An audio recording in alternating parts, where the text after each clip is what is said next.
No Jumper, coolest podcast in the world. We're back again, man, with a special guest, a very special guest. Ow. My Naja sister. Ow. Ibo Kwenu. Where? What's that? Wait, so the Igbos are from which state? Well, my mother's from Imo State, my dad's from Anambra State. So it's so many different states.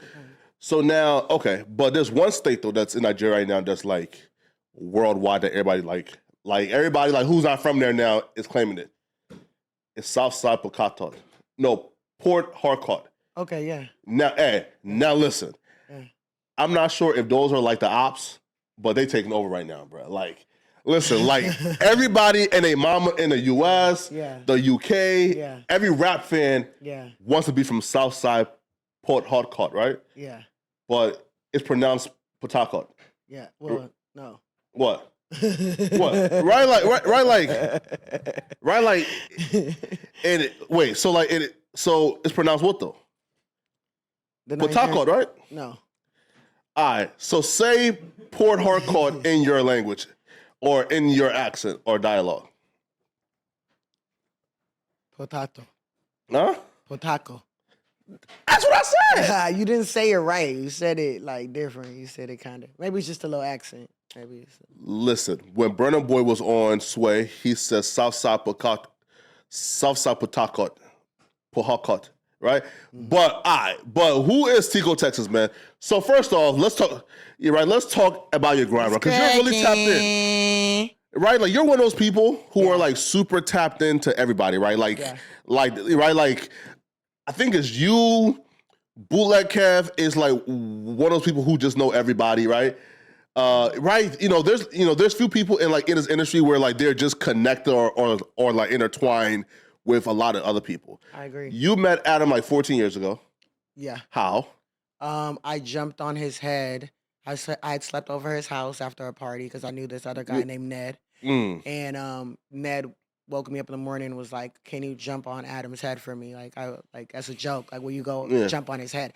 I had never met him. I didn't know him. I mean, he wasn't really like Adam 22 at that point. He was still just kind of Adam. Well, hold on. 14 years ago?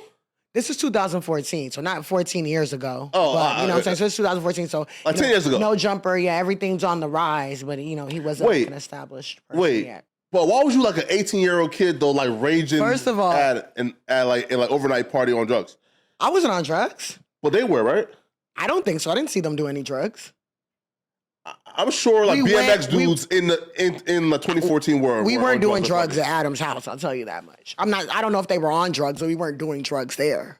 Oh. Yeah. Oh, wait. So y'all was at we were at a party. At Adam's house. Yeah, we were at a party. We went to a party. We went all night long. It was one of those scene parties. In New York? In L.A. And then Adam used to have a house off Vermont and Beverly. So we went there afterwards and just crashed. You see?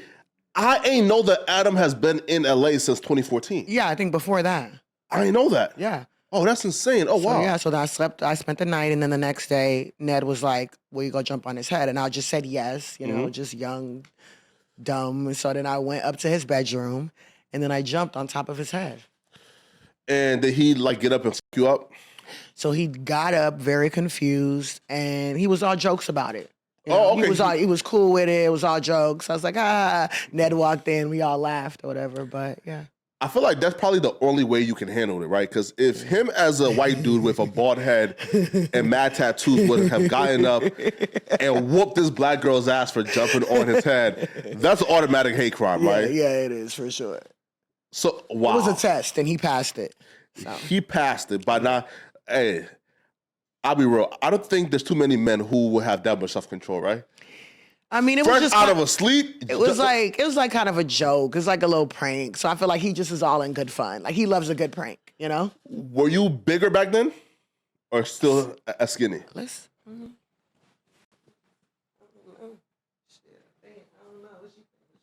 What? Were you like a tad bit bigger back then? No, I was smaller. I think, or the same size. I stayed the same size. And that's why, right? Because if a big, I'll be real, man. if a big jump on my head, bro, fresh out of a sleep, bro, we fighting.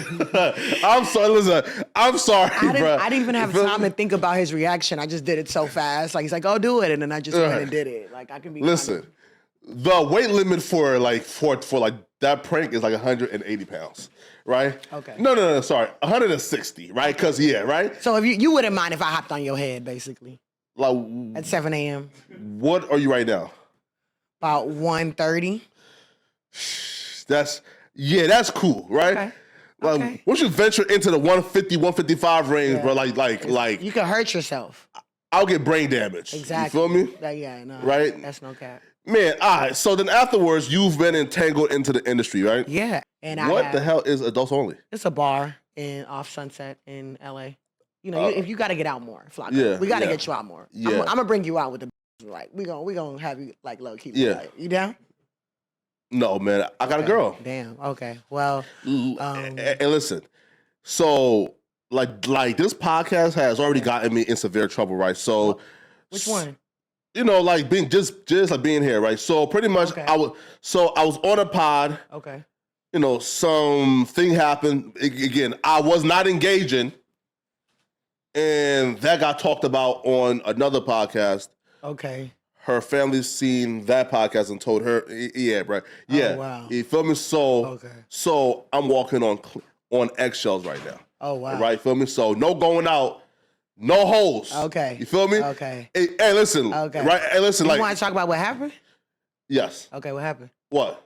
What happened on this pod? No, I can't say it, but okay. You are known to bring attractive women around. Feel me, right? Yeah. Like two beautiful black queens came with you today. Yes. One chocolate fudge ebony queen goddess. Ooh, One light skinned caramel waffle color goddess. You feel me, right? Mix it together. We got ice cream. Right? Yeah. So you are known for bringing tempting people around. Yeah. So I will stay away from the devil's work and say, God, not today, right? Oh, damn. But, all right, so you were in the LA fold. So then how did you meet Dave Portnoy? And then how did the KFC Radio beef factor into you meeting those people? Wow, it's a crazy ass story. Big Sean and Ariana Grande had broken up. Yes. And I was close with Big Sean at this time, and we actually even had a conversation about it, about their relationship. So when it broke up, instead of going to Google, I went to Twitter to type in Big Sean and Ariana Grande. Yeah. When I typed that in, the first article comes up is from a guy named KFC Barstool. Okay. And I click on it, and it's basically kind of like a racist article.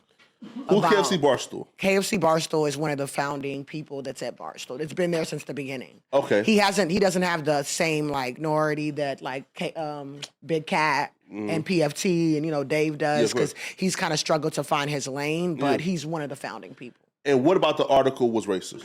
So she was like, she needs to drop her C-list rapper guy Big Sean and get with an A-lister like Justin Bieber. I feel like that has racist undertones, because it's like, okay, so she's supposed to drop her black guy and get with a white guy. It just kind of, maybe that wasn't really the proper if he's saying Justin Bieber, who's an A-list rapper, at the time, no, Big Sean was an A-list rapper. Yeah, too. as well. That's what I'm saying. It was really weird. Yeah, right. Drop the black guy, go with the white guy. It's not racist though, right? Like, it can be looked at as a little weird. It can be looked at as a little. Yeah. All right. So then you seen that. Yeah. And what did you do next? So then I have a DM of all of his fan groups, because I get them to meet him. I'll get they'll ask me we're here, can we meet Sean? So I'll help coordinate that. I used to always do that. So they will do anything for me. Okay. So I hopped in their DM and I was like, find this guy's Twitter, find who this guy is. So they found him and I tweeted at him. And I was like, oh, this article is frivolous. You should be fired. Where's your fucking editor? And he decides to retweet it.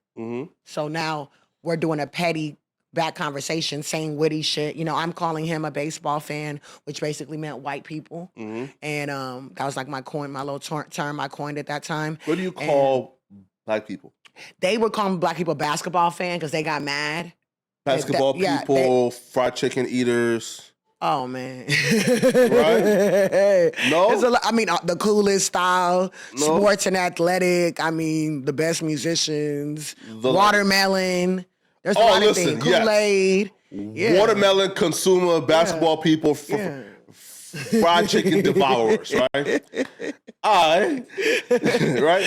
So yeah, I was doing that. I was calling them baseball fans. I was trolling, and then Dave hops into the beef because Dave and KFC had beef. So Dave tweets me from Italy in Italian and says, "Hello, my new friend. How can I help?" Wait, how is Dave the founder of Barstool? Why do he and the KFC guy got beef when he's also one of the founders of Barstool? Because just because Dave is like, he'll put you on, he'll put some money in your pocket, but that don't mean he necessarily like you. Oh, really? You know what I'm saying? There's so many different personalities at Barstool, you know? So not everyone's gonna like each other. But Dave had the power to fire him, right? But he doesn't want to fire him. So where did their beef stem from? Do you know? I don't know where it necessarily stemmed from, but I know that there's like animosity between the two. I just know that they at that time didn't really like each other that much. And they're still beefing now, or they're cool now? You know, I feel like they're cool. They're cool. He's still at the company, you know. He's still doing, and Dave is trying to put him in position. Like Dave was trying to make him the president of the New York office. So he's trying with him. Now, when you was retweeting back at him, man, what's one of the stingers you gave him? Like a tweet that's like, I lit him up. Like I did him dirty. I mean, so like I have an Audi belly button. Yes. Right? And he tried to like talk shit about it. You know, white people, like anything that's like not the normal, just basic, they have a problem with.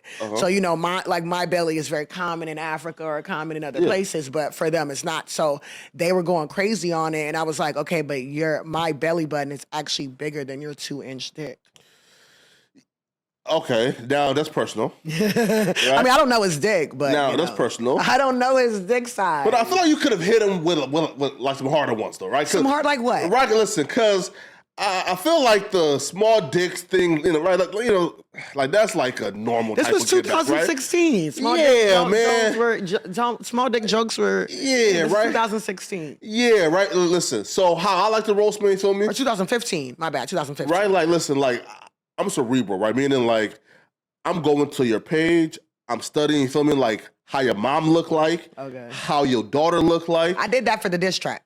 Any dead homies you got? I did that for word? I did that for the diss track. For the diss track. So how we even end up with the diss track so Dave hit you up and said what? He said, can I help you? He said, hello, my new friend, how can I help you? Okay. And so then people were all tweeting after that, and they're like, make a GoFundMe, like we want you to do a rap against them, and we'll pay for like all the studio requirements, So I went ahead and did it, you know, and then I made $1,000 off of it.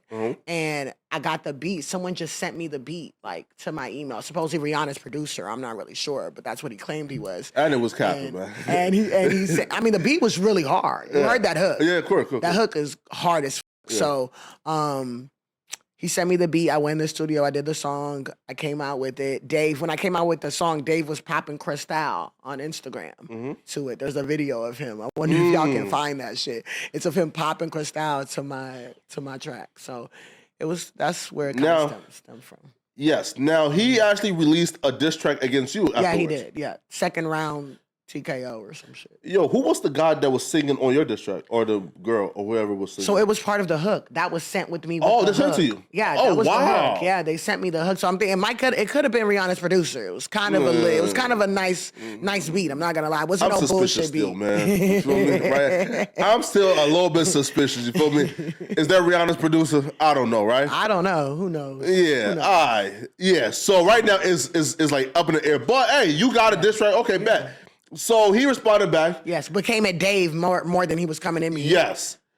Which I was kind of like, he was here, right? So like, even when he like would speak on the situation, he would sort of like take the opportunity to diss Dave. Yeah, exactly. Opposed to really speaking on you, right? Exactly. So maybe he blames Dave for instigating and like giving you shining light. Yeah, definitely. Right? Definitely. But it turned from a Twitter fight to like a real situation. Yeah. But then be real though. So I wasn't there. Yeah. So I don't know. Maybe like they were there, but I wasn't there, right? Yeah. So who did the public say win the rap battle? If you're asking about the baseball fans, what they said? Who did? Okay, so for example, right, we have the No Jumper universe, right? it was a Barstool universe at that time. Yeah. Who did the Barstool universe say win the rap battle between you and KFC Radio? I mean, my song got like, you know, as you just saw, like 250,000 streams on SoundCloud. Check it out. Numbers Never Lie if y'all want to look that up on SoundCloud to hear the diss track. But I feel like there wasn't really a winner because they weren't trying to give me my props. They didn't respect me yet. The community, the Barstool community, they didn't really respect me yet. So they're not going to just... KFC was an established person, so they're not gonna be like, oh, she ripped you. A couple of them did, but they didn't really give me the acknowledgement because I came at his dog, I came at his wife because he calls his wife his roommate, right? Yeah. So I was like, I should let my boyfriend fuck your fucking roommate, spray white in her mouth like she's drinking toothpaste. You know what I'm saying? Like, wait. Whoa, hold up. He calls his wife his roommate. Now that's vicious. So yeah, the rap was. That's why I wanted you to hear it. The rap is vicious. No, wait. The rap is vicious. I heard it from the link that like I sent you. Yeah, right. Okay. So for those who did not hear it, can you spit the rap? Fuck KFC. Fuck Kevin Clancy. You a big fraud, lying in your raps. Cheating just like A-Rod. I'm black man, not black man, but you two-faced. I should let my boyfriend fuck your fucking roommate. Spray white in her mouth like you're drinking toothpaste. Kevin, you're a snitch. Stole your fiat, fuck your bitch. Yeah, them numbers, they don't lie. Count the bodies in the ditch, and in it, you gon' lie. Homeboy's praying for you. Oh, my God. Hey, man. Hey, no. Wait, though, man. What did Kevin do to you, man? You feel me, man? Damn, bro. Like his wife, listen. Now, wait. Did he say anything to you on Twitter that like would have justified you dissing his wife? That's people paid $1,000, so I just felt like I wanted to give them. I wanted to research. Anybody knows a real rap diss, you got to do your research, like you just said. Yeah, of course. You want to know, like I was like, you ain't no gangster. You went to Florida. You know, it's like your real name's Clancy. I don't. It was so just like you really look up everything about them and you just use it to embarrass them. You know. Yeah. And it wasn't hard with him because he's like a real embarrassing like. Kind of pokey white guy. All right. So so when he dropped like his diss track, did you and him ever like hop on the phone like at that time and like talk or kind of like did content together? We were talking through DMs, but we weren't really like he was still like I don't know. I feel like he thought it was going to be like some running joke and he was going to be like laughing at this rapper and then all of a sudden it just started getting, so I feel like it just fucked his brain up. Where even still to this day, we still have a complicated friendship, you know? Because I seen him like talk about you. Yeah, that's all he does. And so the video that I saw, he was like, well, Tiko came to the office today and nobody knew who she was, which I was like, wait, hold up now. If nobody at the office knows who you are, then that probably means nobody at the audience knows this Tiko story, right? Yeah. So then he said, I now have to tell the story again. Yes. Since nobody knows about Tiko, right? But we can get there though soon, right? So this is 2015 that this happens, right? Yeah. By the time 2017, when I went to the office, there's no one there that worked there in 2015 because 2015 no one worked there. Yeah, of course. Barstool was on the up and coming. So 2017 is all these new people that's coming in. So unless you're like historically you could know about the saga, you wouldn't, because they don't bring it up. They don't talk about it. So, of course, those baseball fans didn't know who I was. But when I went there, I went on the PA system, and I sure went the fuck off on them. They knew who I was after I left. I'll tell you that much. Hey, listen. We would definitely get to that, right? But speak on this, is before I got hired, obviously. Yeah, right? Yeah. Mm-hmm. But wait. So why'd you go there and yell at them? So Dave would always before I got hired at Barstool, he would just pay me to do little videos or like pay for my plane ticket to come to New York, you know what I'm saying? So not just to talk, just to, because I'm a character at Barstool, regardless of me being an employee. Yeah, of course. Because I did the Sega. So I came up there just to visit the new HQ. Mm-hmm. And what are some things you told them over the PA system? I was like, there was a guy I was going in for in particular. They wanted me to come at. His name was Nate. Mm-hmm. And I was like, oh, like you think... Wait, hold up. Dave brought you there to go at Nate? Why? No, Dave didn't bring me there to go to Nate. Dave just brought me there, but one of the people they know, like, I'm not scared of no static, ever. Yeah. Like, if you know me, you just know, like, I'm always with whatever. Like, I don't give a fuck. I ain't scared of shit. And then it's funny, right? It's not really... If you take it so serious, you're a fucking lame. You know what I'm saying? You can't take it that serious. So I was like... Because they were like, oh, he just went on tour. He thinks he's hot shit. So I was like, oh, you went on tour? I've been on tour since I was 5 years old, bitch. Suck my Like, I just, shit that didn't really, just talking mad shit. You told a grown man to suck your... Yeah. Now, you knew, right? Like those white boys were some squares. Yeah. Marks. Yeah. Easy steps. Exactly. Hey, listen, man. You ain't gonna do shit. Hey, listen, bro. Like, you're not telling no niggas. Yeah. Oh, that's a fact. To suck your... Oh, no. Well, that's crazy. Maybe. Depend on the nigga. Listen. Maybe. Depend on how he disrespect. Like last night, there was a nigga that I would have told suck my dick to because he was wild up. He almost got beat the fuck up out here in these LA streets last night. Let me see you out here. Yeah, we almost jumped the nigga last night. Why? Man, suck our bitch ass random ass nigga. Nah, he was like wanting Instagrams and was mad. When the rejection. So wait though. So y'all was a group, right? Now, as men, like we know, right? Like when you walk up to a group, you have to identify the girl in the group that you think you can get, right? Yeah, but you can't get none of it. Right? Yeah, right? Because if you pull up and try to like shoot at all three, it's not going to happen, right? Why? Yeah. Why? Because it looks like you're trying to get anything. No. That you get, like whoever's going to fall for your 2-bit joke is who you going to end up with. You're not really attracted to none of them. You're just trying to get anywhere. No, right? It's because girls they are easily impressionable, right? Meaning, like, for example, if a guy, like, walks up, right?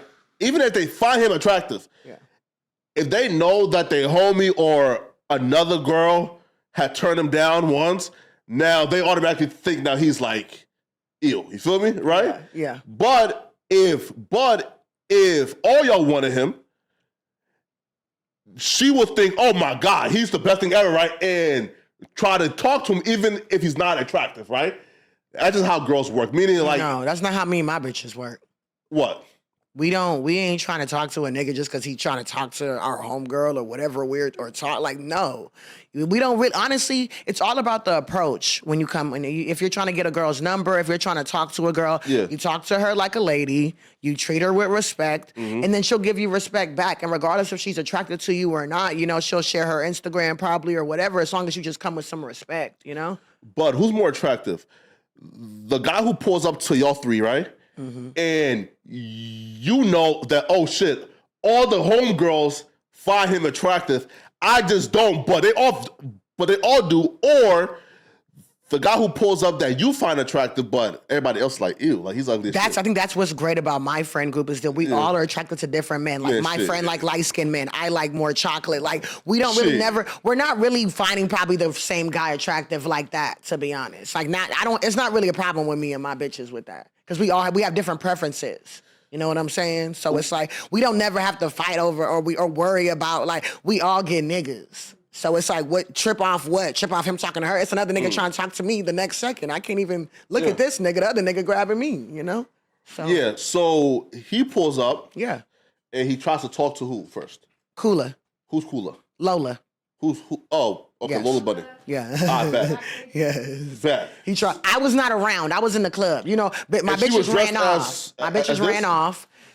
Kind of a little similar, a little bit, not too far away. Like a skirt. Like cute. She was just cute. I was wearing a skirt and a crop top. Yeah, she was looking cute. Okay. Yeah, she was looking cute. I was in the club. I didn't know what happened. I was in the club. Me and George are still in the club, politicking, doing our shit. Our bitches ran away. We didn't know our bitches ran away. We turned around. Our bitches is gone. So now we got to go find our bitches. Okay. So we go out. And when we go out, she's like, they turned up. Mm-hmm. So now, you know what I'm saying? I'm like, what the f? So I want to know what happened. So I wanted to ask the guy, because I'm like, who made my girls feel uncomfortable? Mm-hmm. Like, I'm going to defend my friends every time. Yeah. So I went, and I was just like, what happened? What happened? And he starts yelling at the top of his lungs, getting nuts, acting like he about to run down. So we got a video of it. I'm not going to lie. And I stood there. When he ran down, I stood right in position, because I was like, if we going to square up, let's square up. Was he white or black? Black. Dark skin or light skin? Dark skin. Okay, but how dark skin though? Like very dark, very dark, darker than me. Some like Michael Blackson, King of Mufasa Black. We not gonna do the level of blacks right now, because what does that mean? Is he African though, or he was? I don't think he was African, but he was very dark skinned. But what does that mean? I asked bro if he was following me, and he's like, yes, I'm following you. This nigga was. Yeah, he was following her. That motherfucker like listen, and he sound Caribbean. I'll be real with you. It's like, I don't know. I think he like sounded mad retarded. Dark-skinned and possessive. Yeah, acting That's Caribbean crazy, niggas, man. running down on girls. And then this light-skinned guy with muscles, this little like 6'4" little light-skinned guy came out of nowhere. Like he pulled up, and as soon as he pulled up, the guy ran away. Oh, so, okay. Yeah. So the Captain Save-A-Ho came, seen, oh shit, he's ugly as fuck. There are some bad chicks. Hold on. Oh, Captain Save Well. You're not hoes. No. Oh, wow. It's a term that means like. So he shouldn't. I thought you said protect black women, Flakko. It's a term that I thought means you like. said protect women. Is that a joke or you was for real? I thought you said protect women. I'm definitely for like protect women that Okay. like you know. Right? No, that's not right. Like, no. you pull up. If you see a random nigga that you know she doesn't know him. It's not like that's her boyfriend. Sure. You know, and they're just having a fight. Yeah, you know that this stranger is just sitting here yelling at girls and no man is really hopping in there. It's kind of like your thing to do. Like, come on, like What? you want to argue? Let's argue with a nigga. You arguing with these bitches? What's up? Come argue with me. What you want? Get up in my face with it. Get in my face with it. You know what I'm saying? In 2023, listen, man. If you got a mama at home, your wife at home, your girl at home, blah blah, your like baby at home, and you maybe none of those. right, and you crashing out for random women and potentially like get killed for a random girl that you don't know, use a simp. The guy was 5'5", the other guy was 6'4". His height alone intimidated him. He didn't have to say shit. He didn't even yell at the guy. He didn't even talk to the guy. All he did was stand right beside me. Like, what's up? Like, you yelling at this girl. Now a guy is next to her. You gonna still yell? And he did not anymore. Shout out to the guys out here that would do that. Listen up. Shout out to that. Listen up. Like, it's a scientific fact. Yes. The short, angry motherfuckers Yes. are the first one to shoot your ass. Those short, 5'2", walking around life angry as fuck at the world, dumb niggas will like shoot you in a hurry. You feel me? So I ain't gonna lie, the niggas that do, the guy who came. I just feel like, I mean, not all, but I feel like most niggas that got the gun on them, they not doing all that rah. Yeah, of course. They doing that clacking. You know what I'm saying? So all that rah lets me know that you really don't got shit because your mouth is your weapon. Yeah, of course, man. Where your real weapons at? But luckily though, there was no incident. The 6'4" light-skinned dude came, and the guy ran away. Yeah, and I'm assuming that like he was y'all type. But you know what's so funny? No. I mean, he was tall, he was cute, but like we didn't care about talking to him. No one got his number, no one got his Instagram, he ain't get ours. You know, it wasn't about, oh, let me protect these girls just to holler at them. Yeah. So that's what was the cool part. He came up, stood right there, and then walked away. And shit, we didn't say nothing to each other. I'm sure his intent was probably to like, yo, listen, bro, like I see some fat asses. Hey, listen, like Georgia, like her ass is crazy. Wait. Georgia. Is that Georgia? Who the hell is Georgia? Her, right? Darcy? Oh, man. Darcy, right? Oh, man. And listen. You just said any random name that came to your head. You ain't even know her name. You like, I'm going to just say her. Hey, listen. I'm going to say a random name. I'm 100% sure, bro, like that man seen the 65-inch widescreen TV ads from the back of it, and it said, hey, bro, I got to protect that shit. You feel me? Wow. Right? I mean, he ain't even asked for the number, so I don't know. Man. I don't know. He ain't even, he ain't asked for much. Okay. He just did. Yeah, what though? Hey, listen, I won't ever talk to no other girl, but you know, like, I can give a observation, right? Like, you know, right? Like, you know. Yeah, I right, get it. Like, you know, she's slim. Yeah. You feel me? She's like medium size, right? Mm-hmm. Right. You know, right? You know, she's like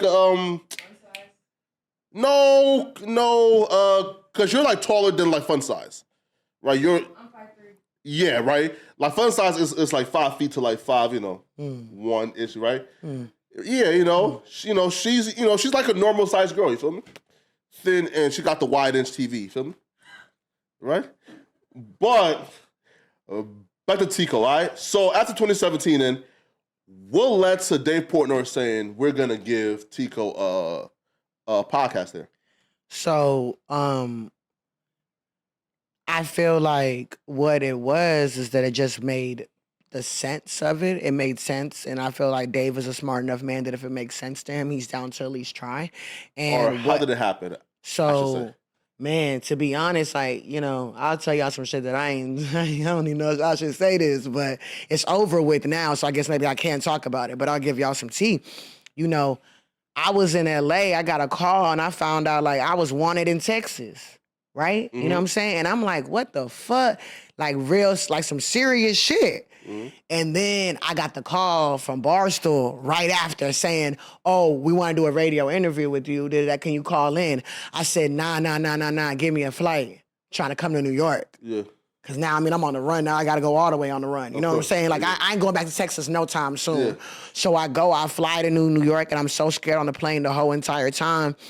Some crazy shit happened, I lost all my clothes, lost everything on the plane, every single thing that I brought there, landed in New York without nothing, and went to Barstool. I went shopping at Forever 21 and some shit, got some clothes, went to Barstool, and then on the way there, I'm thinking in my head, I'm like, I'm going through all this shit right now. I'm possibly headed for a life of crime when I'm a very intelligent woman, a lot of potential, time to make a little switch turn, and I'm gonna ask Dave on air, like while I'm on the train to the interview, this hits me. I was like, I'm gonna ask Dave on air for a job, because I never asked Dave for a loan. I never asked him much of shit. So I'm like, this is perfect because we've been friends since 2015. Oh, okay. In 2016, he flew to Texas to meet me in person. So we got closer. Okay. You know what I'm saying? Paid for my weed out there. Shout out to you, Dave. I love that. But no, we had a blast out there. So we got real. We were getting close. Yeah. So I was like, instead of a loan, let me go ahead and just ask him for a job. So on the podcast, he's like, what you doing in New York? I was like, I'm doing some shit with music. I'm doing that. And I'm trying to get hired by you. He's like, are you dead serious? Because I ain't never asked him for a job before. And he know that I could have just texted him at any time. So he's like, what? Like, I think he was a little thrown off by it. And he's like, are you serious? I'm like, I'm dead serious. He's like, what you want to talk about? And I pitched my podcast to Tiko 10, which is going to be the 10 topics on sports, music, and culture, and I just was ready. And he was just like, let's try it out. Fuck it. So he agreed on camera. And I was like, this is a promise, right? You ain't just saying this for content. He's like, nah, I got you. So then how soon after that did you film your first pod? Man, I went through so much. He negotiated the contract with me for 2.5 months. But what was fucked up is that I was like pretty much homeless in New York City at that time because I lived in Houston. I was about to move back to LA. I found out that shit that happened. Flew to New York. So right now I'm paying rent somewhere else. And I'm just out here paying more money to just something that might not even happen. Yeah, cool. So, I was crying every other day. Like, I was telling my friends, like, I give up, da-da-da. Like, they just like, bro, just keep going. So I was showing up to the office auditioning, but I wasn't paid yet or contracted yet. Wait, though. So, like, you say y'all was negotiating for 2 months. Yeah. No. I went in July. The money, what's going to happen, what it's going to be. Is it going to happen? Is it going to da-da-da? Okay, here's an offer. Okay, do you decline it? Da-da-da. It was that back and forth of it. But you got to understand, I was paying rent somewhere else. And remember, I just told you I had this shit on the run for. So I'm like, my brain was so fucked off that before we could sign the contract, I left. I went back to Houston. But when I went back to Houston, I was like, you know what? I'm not going to turn myself in until I get that call from Dave. I made a promise to myself. Yeah. So then I wrote him, and I wrote him 8 o'clock in the morning. I woke up, I was just like, Dave, I'm a big girl. Either it's gonna be yes or it's gonna be no. But let me know so that I can move on from the situation. Oh, of course. And then he said, your first day is October 1st, and then I turned myself in the next day after that. All right. Wait, so then how much was the first Barstool deal? The first offer? Yeah. The first offer was 70. A year in New York? Yeah. All right, that's decent. Yeah, not bad. And what was the offer that you accepted? 100K. So, 100K a year. Yeah. Bet. So he texted you when in September? End of September, like September 27th, 28th, something like that. Like it was a couple of days until October 1st. Mm-hmm. So then you turned yourself in. Yes. So weren't you scared that you was gonna miss the start? No, so I paid my lawyer $10K, so I already knew he had a setup where you can turn yourself in, but you don't go to jail. You just go up to the courthouse and get fingerprinted and get booked or whatever like that, but you don't actually like go to jail. And I didn't have like any flight restrictions. I didn't have no ankle monitor. You know what I'm saying? So after I got out, I went to New York. They didn't know I was dealing with that shit. Then when you went to New York, okay, so your first day was October 1st, but obviously you still had to choose your co-host and shit like that, right? Yeah. Yeah. So I didn't start on my, like, Dave recommended for me to pick someone at Barstool, and maybe if I did, I would have still been there, to be honest, because I think that he knew what he was talking about, because I think he knew that the fans are still getting familiar with me, so it's better to get someone that they're already familiar with for the success of the podcast. So why'd you choose not to choose anybody at Barstool? So I have a twin brother, right? Okay. He's taught me everything on sports. Yeah. We have a great dynamic. We're very comfortable with each other. We already have these debates and these conversations every day anyway. Fact, okay. So, you always kind of want to bring in your family to a situation. That feels good. You know what I'm saying? When you bring in your, at least for me, I'm really close to my family. You know what I'm saying? I'm the only artist in my family. I'm full of, my sister's a cardiovascular surgeon, number 8, whatever in the nation or some shit. Nigerians are very high achieving, and I'm the only creative. Okay. So this is something for me to be able to bond in my family and my industry. So it made kind of sense to me. Oh, okay. And he was paying the brother too? No, I just was like getting his flights for him. He was crashing on my couch for free, in New York. But like, if y'all are filming the podcast every week, so how did him flying out work? So he wasn't on it every week. He'd be on it like every other week, and then it did start to get a little tricky. Yeah, of course. And that's what like kind of helped with our podcast succeeding, because it was a really good podcast, but it just, without my co-host being in New York City, it was really tough. Right. So like at that point, did you say, okay, I need another co-host who's more consistent? I did. I really thought about it, because it was hard, because he really started loving it, right? He really started, because he's always, his dream is to be a sports commentator. You know what I'm saying? So I think it was... He can come... Yeah, but not just be exactly a third host. Yeah, I feel like it was complicated, and I told him I kind of wanted to do it. We kind of had a little thing about it. He said he was going to do better, and I forgave him, but... Yeah. Wait, so like you never got a third host, it was just y'all two? Like I would have guest hosts, or I would have like guests on, and when we would talk about the topics together. Yeah. You know what I'm saying? Because I would interview a lot of different artists, and I would interview people from Barstool. I would interview anybody that I wanted to. So all right. Now, if he wasn't around, I could still do content. You know what I'm saying? Now, so this was 2018 you got the deal signed? No, it's the 2021. Okay, gotcha. October 2021. Bet. I signed it. Now, how successful was the podcast really early on? The podcast was very successful early on, and it was like a lot of traction on it. Okay. But then my editor got fired a couple months later, because the podcast went off and started going off in November, end of November. Yeah. And then in May, they fired my editor. So I don't have no idea why. May is my birthday. I was in St. Thomas, and I kept on seeing on Twitter that everyone, like a lot of people from Barstool, were getting fired, or multiple people were getting fired. So I was really scared. I was like, "Am I gonna get fired on my day off? Like, what the fuck?" So they call me, mind you, the night before my birthday. They call me, and I'm like, "Oh my gosh, bro! Like, what's finna happen?" So I answer it. It's my nigga Hank. Shout out to Hank. Always been my boy. Always will be my boy. But he calls me. He's like, "Hey, I just want to tell you something." I'm like, "What's going on?" He's like, "You no longer have an editor. But you can continue to film at Barstool. You continue to, do your thing. The Tiko 10, you can still do it, but you don't have an editor." And I was like, it was good news because I wasn't fired. But then there's bad news because it's like, fuck, I don't know how to edit my fucking videos.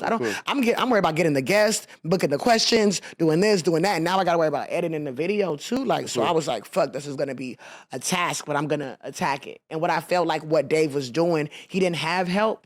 So he feels I feel like he feels a little bit of way that not a way, but he's, I don't know, he's like, we have too much help. Because Dave was the number one content person at the company still. Oh, really? Low key. Yeah.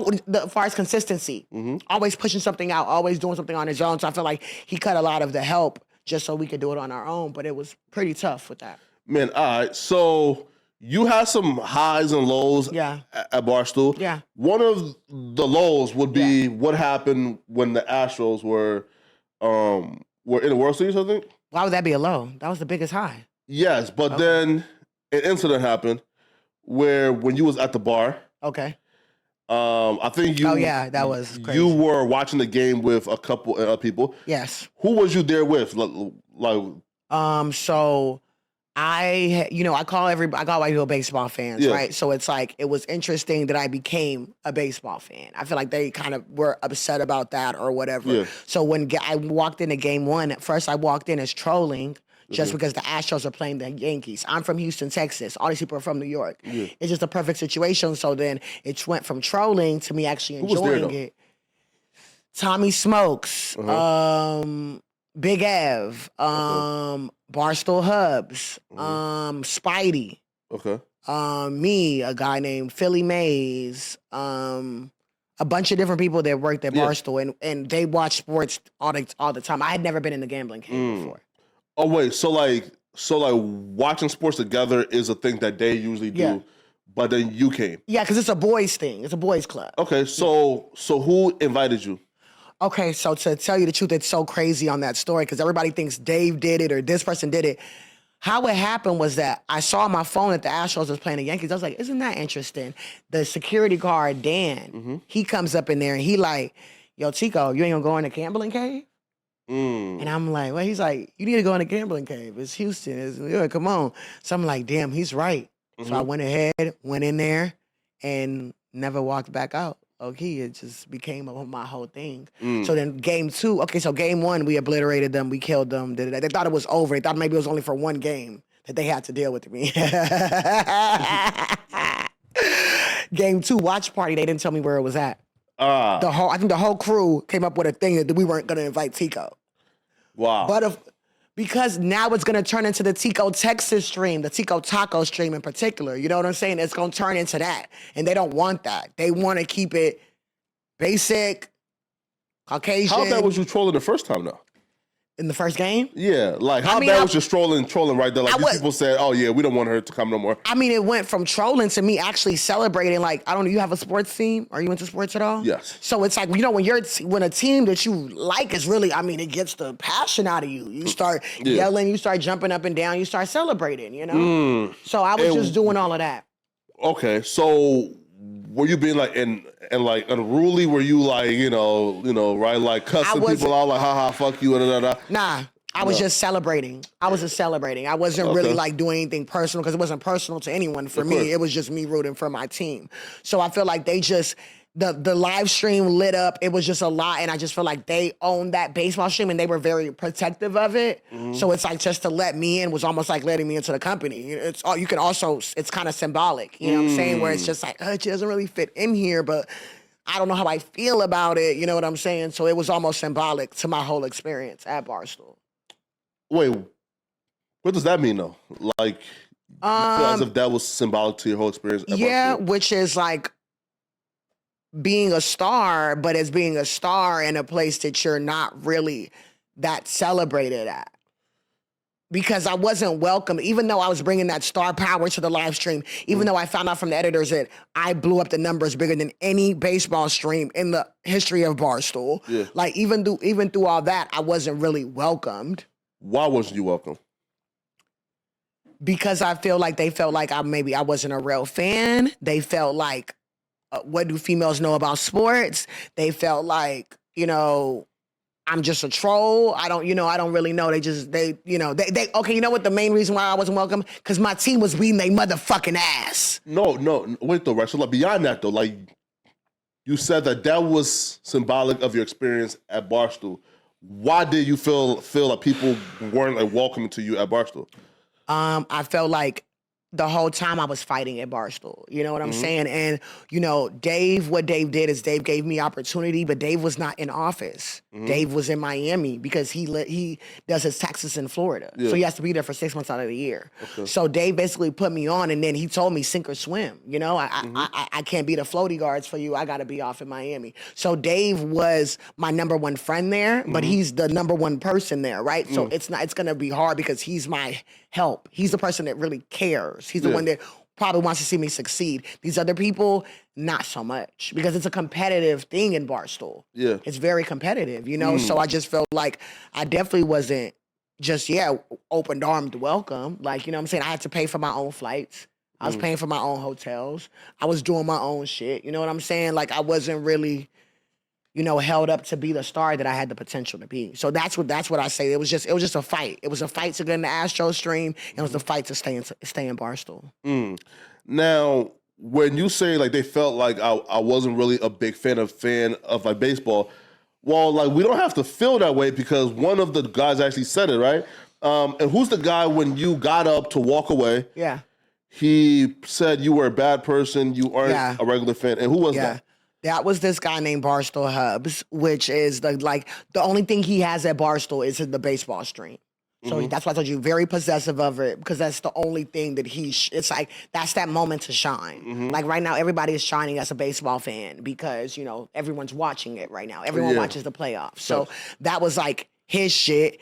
And I came in there and it became my shit. And it really just irritated him all the way to the bone. And his work, that venom came out of him where when I walked away, he said on camera, she's a horrible person, horrible. She does not belong at this company, right? What's the exact quote? Let's get the exact quote. He said she does not belong at this company. I mean, he said some shit, definitely. And that when it got taken a little far at that point because I was like, damn, like, what happened to sportsmanship? What happened to just a girl? This is a great story. This is the underdog story. But instead, he decided, and then Barstool is so messy because they tweeted it. Because I didn't hear it. I saw the tweet. Yeah, okay. And that's how I knew what he said. And I had to sit next to him the whole time. Don't even know who hit the home run. Just read it because like doesn't know any players on the team. It's a fucking loser. Terrible. Okay. So pick up. Doesn't know any players on the team. Just a fucking loser. A terrible person all through and through. No work ethic whatsoever. Doesn't belong with this company. Just a fucking loser. Why did he go that hard, bro? Like, what was said during that stream, bro? I was celebrating. The Astros were up 5-0. I was on top of the chair. Nothing personal towards him. I just was like enjoying the moment. Did you say like something to him though? No, nothing. Because like cause that's hard. Like that's like yo, we enemies here. You feel me? Yeah. So he didn't say nothing at all? No, and then so by him doing that, he really fucked himself in the ass because by him doing that, it exposed his past. Wait though. So before that though, right? Yeah. So when he said that, you got up when like off, and then like you came back. Yeah. So when you came back, I saw the tweet. So you were now aware of what he said. Yes. So how did that interaction go? We started getting into it a little bit on the mic, because I was like, pussy ass boy, da-da-da-da. Like, I'm saying shit. I'm talking mad shit at this point now because gloves are off. You didn't say all this shit. I'm actually pissed off. Yeah. So, I'm talking my shit. But at this point now, he knows he fucked up because, it was like a blurt out. He didn't really, like, intentionally mean to really say that. It just, and he's drunk, right? Yeah, we were drinking. So I felt like he tried to backtrack a little bit, and he just tried to, like, go into like a quiet mode where he just wasn't really interacting with me. But I really feel like that was just so pussy because you said all this shit and then I'm coming and talking in your face and now you got nothing to say. Okay, Wait, what about that then expose like his quote unquote past? So I feel like when that statement looks a little off because you're saying like, okay, this girl doesn't belong at this company, but why doesn't she belong there? The most obvious question is going to be answered in that thing where it's just like, it seems like you might have a problem with the black people because you took this really personal and then you did say she doesn't belong at this 90% white company. So, I don't have to paint the picture of how that looks, you know what I'm saying? And with that, people start doing research on it and seeing does Hubbs have racist tendencies? And it happened to be a lot of evidence online of racist tendencies of him saying black women should be put in cages and get your Asian ass back to your country and just all of these crazy things started coming out. But these are tweets? These are tweets. Okay. And it wouldn't have came out if he didn't say that towards me. Because it got covered up or whatever like that. It had got pushed away under the rug. But by him coming at me and saying these things that could be took as a little racist, people started doing their research and it popped back up. So how soon after that did the tweets pop up then? The next day. Wow. So then once that happened, everyone did they were like, this is kind of weird. Why is he coming here so crazy? And then it's like coming at the only black girl. But like once the tweets resurfaced, yeah. Just walk me through. So the next day at the office, how was that? Did he come in and have to apologize? He texted me. Okay. I don't, he's not really I don't think he's a confrontational person. Yeah. So he ended up texting me. I never texted him back, but he texted me a very long apology. But the only reason he texted me an apology because I know Dave told him to. Mm-hmm. So to me, like if you apologize that same night, that's different. Like, hey, Tiko, but you apologizing like 2 days later because of all the heat and all the backlash because the tweets came out. I didn't respect that apology. So he apologize for saying you are a horrible person. Yeah. But speak on the reaction to the tweets. Like, how was that at the office? Was that talked about? Was people? It was. Like how was it talked? It was talked about, but I felt like at the same time, you got to understand who's fighting for it to be resolved. Everyone's just worried about keeping their own ass, keeping their own job. So they're not really trying to be too messy about it because it is racially sensitive, and Barstool has issues with that. So I felt like, the black people talked about it at Barstool, and we talked about it a little bit too with some coworkers, but it wasn't presented like at all. It was more like, don't talk about this. Was he disciplined for that or no? He was not disciplined for that. Wait, and how old were like the tweets? These tweets are 10 years old. He's 30 years old. So when he was 21. Yeah, right. Because if he was like a 21-year-old kid 10 years ago, it's hard to really like punish somebody for 10-year-old tweets, right? All right. But if it was up to you though, what would the punishment have been? I mean, I think that someone that's like, that makes racist tweets like that, I don't think that that's good to have at your company if it's already kind of issues behind that. I feel like, if you make a stand towards racism, and at the end of the day, if he has to lose his job, it's what he has to lose his job. But, you have to like stand for people and like not say that this is okay to talk about black people like this. And if that means you have to lose your job, that means that you have to lose your job, And even if it's old tweets, you're 21 years old. You're not 16, 17, You're grown enough to know that this isn't right for you to talk about black people in this way. So and was it clear, I wasn't like advocating for him to be fired. Sure. You know what I'm saying? I wasn't like, oh, he needs to be fired or I'm leaving or anything like that. I wasn't doing all of that. But at the same time, I didn't feel like protected by my company. No one had a conversation with me. No one was like, hey, Tiko, how do you feel about this? And are you okay? Like, I know I got a little crazy in the stream. I mean, no, so I don't know. I would have loved to just maybe have a conversation about it. Yeah, right. Because I feel like if something like that happens here, the Reddit, the fans, like, it's gonna be like too much pressure that like we would have to talk about it on the air. Exactly. So did everybody just sort of ignore it? Like, was it ever like brought up on air, on a podcast, on stream, or it was just sort of? Dave did call me, and he told me because basically I retweeted the tweets, the racist tweets, and I was like, this makes sense. And that stirred up more controversy, obviously, because now I'm responding to it, and it just continued to stir the pot. Yeah. So he calls me, and he just like, "Can you delete those tweets?" Yeah. And I was just like, "Okay, but what's going on with him?" And then he just like, "Hubbs has been here for 10 years, and there's those that was a long time ago, and like he's apologized, and like it just Man. He said I didn't really agree with it, and I did delete the tweets though, because at the same time I'm not trying to make Dave look like anything, because he already has accusations, right? What are the accusations against Dave? Because I don't know. That he's racist, that the company is racist, that the employees are racist. I mean, it's a never-ending theme, So I feel like, I didn't really think about it I didn't think about it when I retweeted. Like, they hired you though, so they can't be racist, right? I didn't think about it, the fact that it was going to look bad on him and the company, Ooh, so I just made a comment about they hired you, they can't be racist, right? And you sort of sidestepped that. Why? I feel like Dave definitely was not forced to hire me. He does what he wants. Yeah, of course. But I don't think that they would have hired a black female content creator probably just because it doesn't work for the company. Maybe if she's already famous, you know? So what about a black woman content creator doesn't work for Barstool?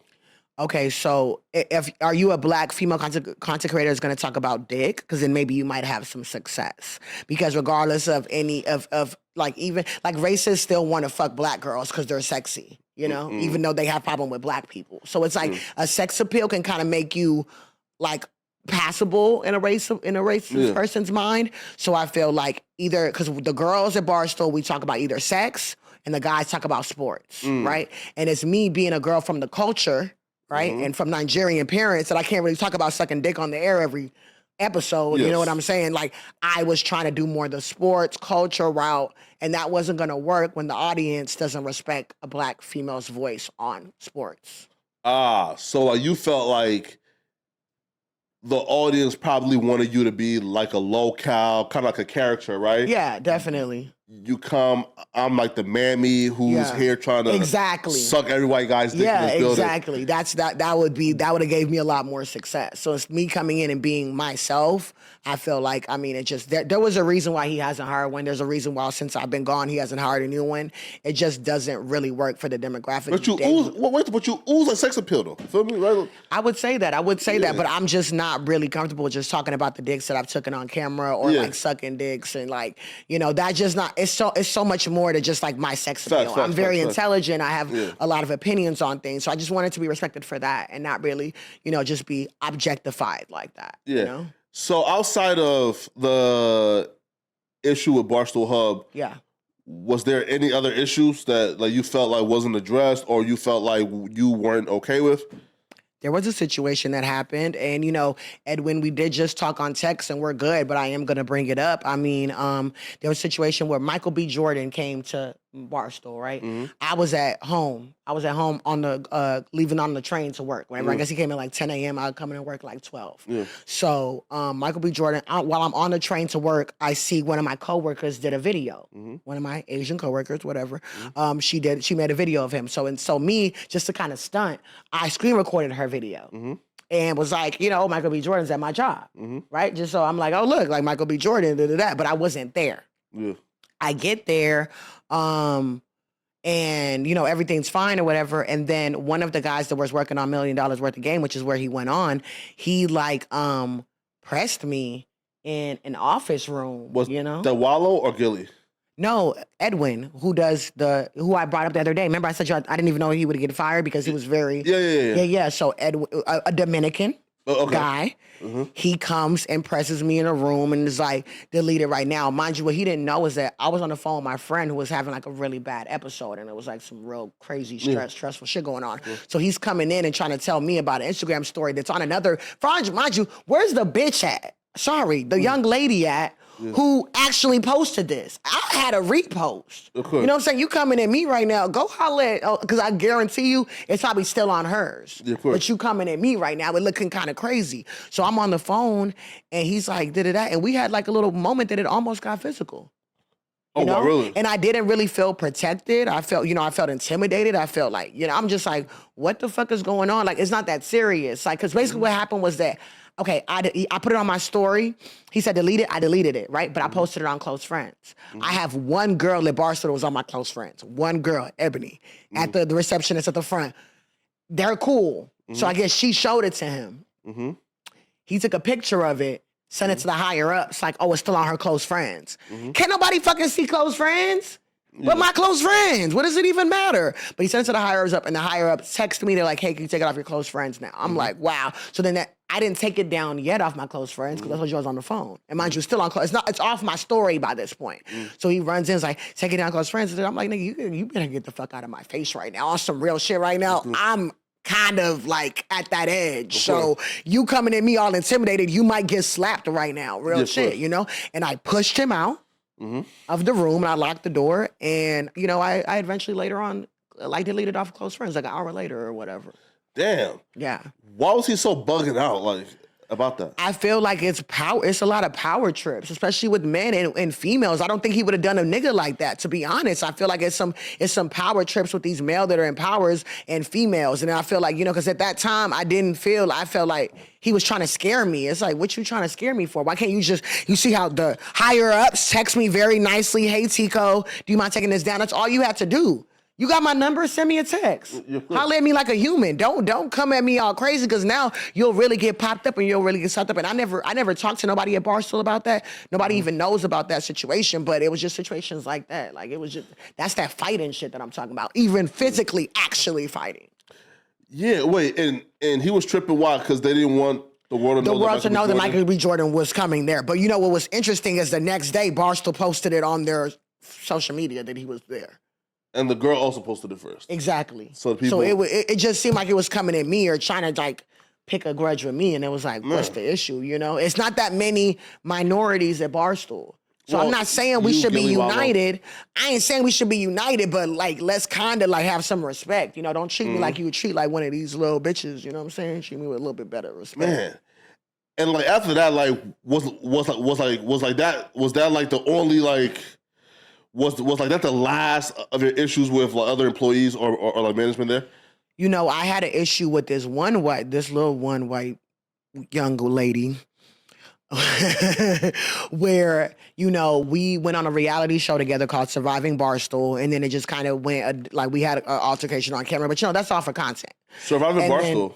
Yeah, Surviving Barstool. I was on the reality show for them. And then they kicked me off first. Of course. Kick the black person off first, God damn it. Wait. Surviving Barstool. Wait. It's like Survivor for Barstool. What was the premise of the reality show, Surviving Barstool? We all stay in the office. It's about 9 of us or so. Yeah. We all stay in the office, and then we have to gain alliances so that we don't get voted off. And you can't leave the office. It's Survivor, but just Surviving Barstool. That and like Big Brother. Yeah, exactly. So yeah, you make alliances and you don't get voted off.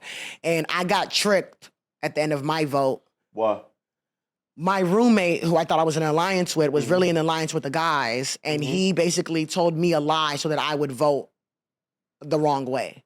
So that I kind of sent myself home, but because it was 4 votes for Tiko and there was supposed to be 4 votes for this guy named Eddie, who ended up winning the whole thing. He almost got knocked off the first day. Oh, wow. And when it came to votes, supposedly everyone was gonna take a group vote again. And then I guess the guys, he does all this logistics shit. He's a very data guy. So I guess the data was saying that Tiko would win that group vote. Yeah. So he had to throw me off so that I kind of almost sent myself home. So then he told me the Caroline girl, which is the white girl, said that was gunning for me. Yeah. So they were like, we're all voting Caroline, vote Caroline. And mind you, he's in an alliance with me, so I'm thinking that he's telling me the truth, you know? This was my roommate that I slept with in a room, you know? And when the votes are revealed, you see that it's 3 for Eddie, 1 for Caroline, 4 for Tiko, which ends up sending me home. And when you was being told, yo, you going home, did you like freak out? You know, I mean, I'm gonna play it up, you know what I'm saying? But I mean, I did think about it for 5 days straight, how stupid I could be, how dumb I could be to really fall for a last minute trick like that, you know? So me and her got into like a little thing, because I was like, I didn't know at the time when I was getting thing that she was, that like he did it. I was still thinking like something about her. It was her? So I like went off on her like a little bit or whatever, like as I was going out. I was like, yeah, bitch, I know what you did. It didn't click until I was really leaving. Then I was like, hold on. I think I know how this happened. Yeah, right, because it was 4-3, you know, they're like, exactly. I think I know how this happened. So we had that, but that wasn't a real beef. Okay. I go home to Houston. Next thing you know, I'm getting added in. There's a big podcast on Barstool called The Yak. I'm getting added in the yak, crazy. I go to watch the video, the bitch gonna say, oh yeah, so they gonna say, are you scared of Tiko? They hyping her up, right? That's what these white boys gonna do. They hyped her up. Like, you scared of Tiko? You scared of Tiko? She's like, I'm not scared of Tiko. And they're like, you could take her, huh? She's like, yeah, I could take her. And then she's like, I'll beat Tiko ass in a motherfucking alleyway. I'll beat you. Yeah. She was white. She was white. She was almost my same build, a little smaller than me. A little picture bit. of her? She said, I'll beat Tiko's ass in the da-da-da-da. I was like, whoa, sweetheart. What's all this? And I'm like, Carolyn was part of the she was part of like the fraternity and the infrastructure of Barstool? Was she one of them? She was a new girl. She was a new girl. She had barely got there.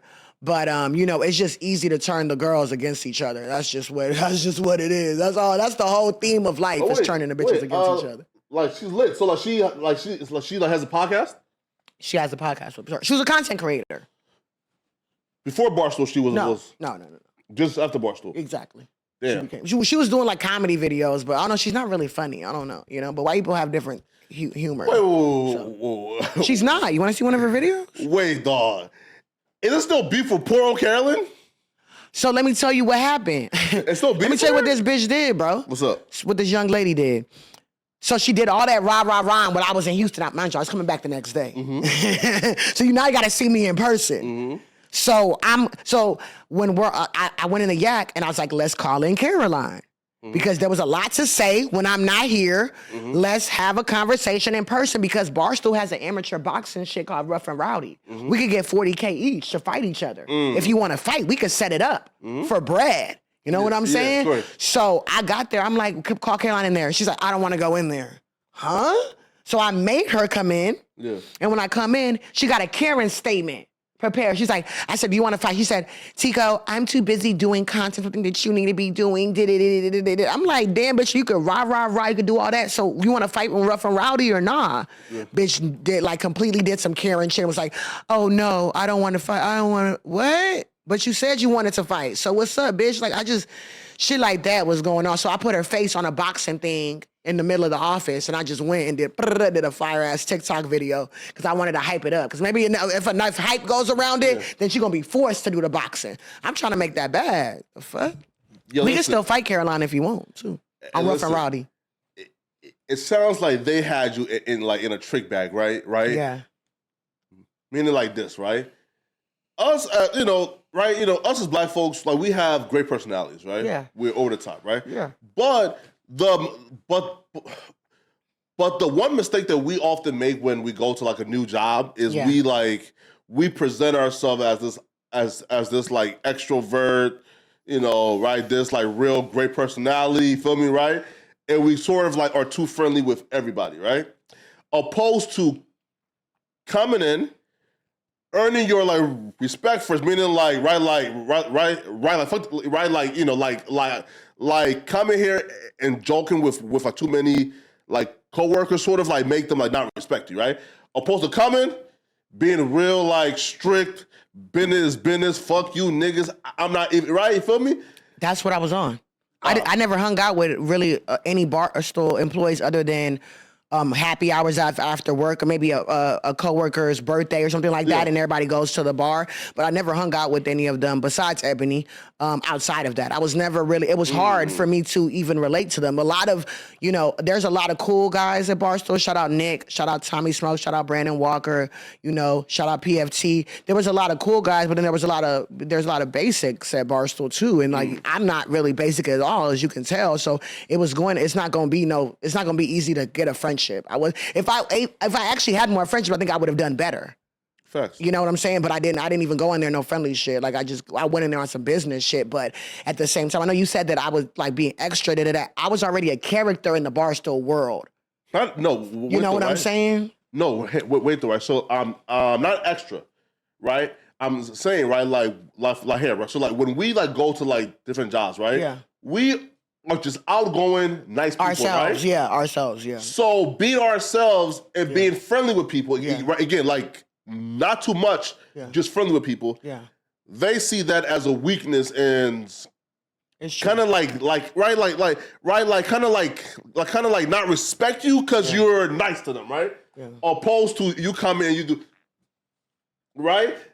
So now they're trying to earn your respect. Let me tell you, Barstool's a different type of company. Nobody really speaks to each other. We walk in and nobody says really good morning like that. Yeah. No one's really that friendly. It's a really cutthroat company. It really is. But it worked for me. Because I don't need friends. I've always been like a loner. I've always been a person that really didn't need too many friends. So I'm like, shit, y'all just keep giving me that check every 2 weeks and letting me record. That's all I cared about. I didn't really care. No one talks to each other at Barstool. Were you there when a car her daddy was there? I was actually there. So I told you about the PA thing or whatever like that. I was there when they were recording. They were recording and I saw them and thinking, I was like, who are these boring bitches? That's what I said because they look kind of boring. Yeah. And it's so interesting that, they get this $60 million deal. So I was... Well, not they. One of them got this. Yeah. Yeah, right? Yeah, that's fucked up. That was fucked up. That was fucked up. But yeah, I had met her before. Mm-hmm. I had seen her. But by the time I got there, she'd already moved to Spotify. Yo... So the one that's left, right, is called Alex, right? Yeah. Mm-hmm. Alex Cooper. Yeah. Not her, but I feel like you and Sophia together would like have been dope, right? Yeah, she seems like the brunette. Yeah, right. Yeah, right. Because Sophia, like for example, right, like Alex Cooper still has the veil of Yeah. I'm not a gold digger, you feel me? Right? Yeah. But like Sophia is, listen, bitch, I'm a gold digger and I'm proud, you feel me? I ain't fucking no men without millions, right? You and her and on a podcast would have been dope, right? No, but though, the reason why I brought that up was because, and on their way out, probably months before, there were like vlogs and shit. Yeah. And when they would walk in, like you could see the tension where like nobody really liked them at Barstool. You feel me? Right? Like where people were kind of like, like they're, like they're cocky, they're arrogant, they're pompous, Yeah. But all right, so you left Barstool or got fired when? Or damn. Or what? Or laid off? I got laid off. Wait. Barstool did a lot of layoffs. Barstool had Barstool always got some shit going, but Dave had sold Barstool to a company named Penn. Yeah. So Penn was a very strict company and didn't really was looking at numbers very hard. There was a running joke that nobody got fired from Barstool because Dave doesn't care about numbers. He cares about how people are trying. He cares about the relationships that he have with people. So he kept a lot of people on still that maybe like numbers wise weren't doing the best. You know what I'm saying? Because that's not really what it's about with him. Even though he is a money guy, it's like he awards effort. You know what I'm saying? So a lot of people that he would have saved, I think Penn got rid of, and that was including me. So that I got laid off right before the layoffs, before the big layoffs. So Penn called you or Dave called you? No. So I was supposed to do, it was really interesting because, so after the Astros went, I got millions of views for the company. It was going up, right? It was very, Tiko Taco was being talked about a lot. So me and the CEO, which is a female, we're supposed to have a conversation about what's coming next. How do we prepare for next year? Basically finally, because I've been asking her to have a conversation because I want to succeed at this company and I'm trying to figure out how exactly do I do that? So I was like, let me have a conversation with my CEO because I really do want to, I know I'm a star, but I want to become a Barstool star, So we're supposed to have a conversation. From October till May, we didn't have a conversation, right? And then May, she's finally like, okay, let's talk. So I'm thinking that this is talking about the future of at the company, but not in a way that of getting let go. I'm thinking, oh, Tiko, this is what we can do, or we're gonna give you an intern maybe to help you out a little bit, or I thought that's what the conversation was gonna be about. She's in the conversation. A guy named Gaz, which is head of content, still fuck with you guys. He was in the conversation, and Dave was not. Dave was not in this video chat. And on the video chat, I talked, she's like, hey, how you doing? I had my Astros shirt on. I was about to go. There was a game later on that day. And she was like, basically, Penn is looking at our money crazy. And now we have to make a lot of cuts because we're just not really making the, things aren't making the money that needs to be made. And we're just using too many resources. So just as soon as I got on the call, she broke it to me. I was very surprised because I knew that my consistency wasn't completely there, but I knew that they had called me the X Factor just maybe a month ago at the company meeting, which is the X Factor is someone that can really shine in situations, So I didn't think that you just gonna let go of the X Factor like that. I mean, wait, and when you say the X Factor, what No, sorry. And when you say your consistency wasn't there, was you saying you wasn't recording your podcast every week?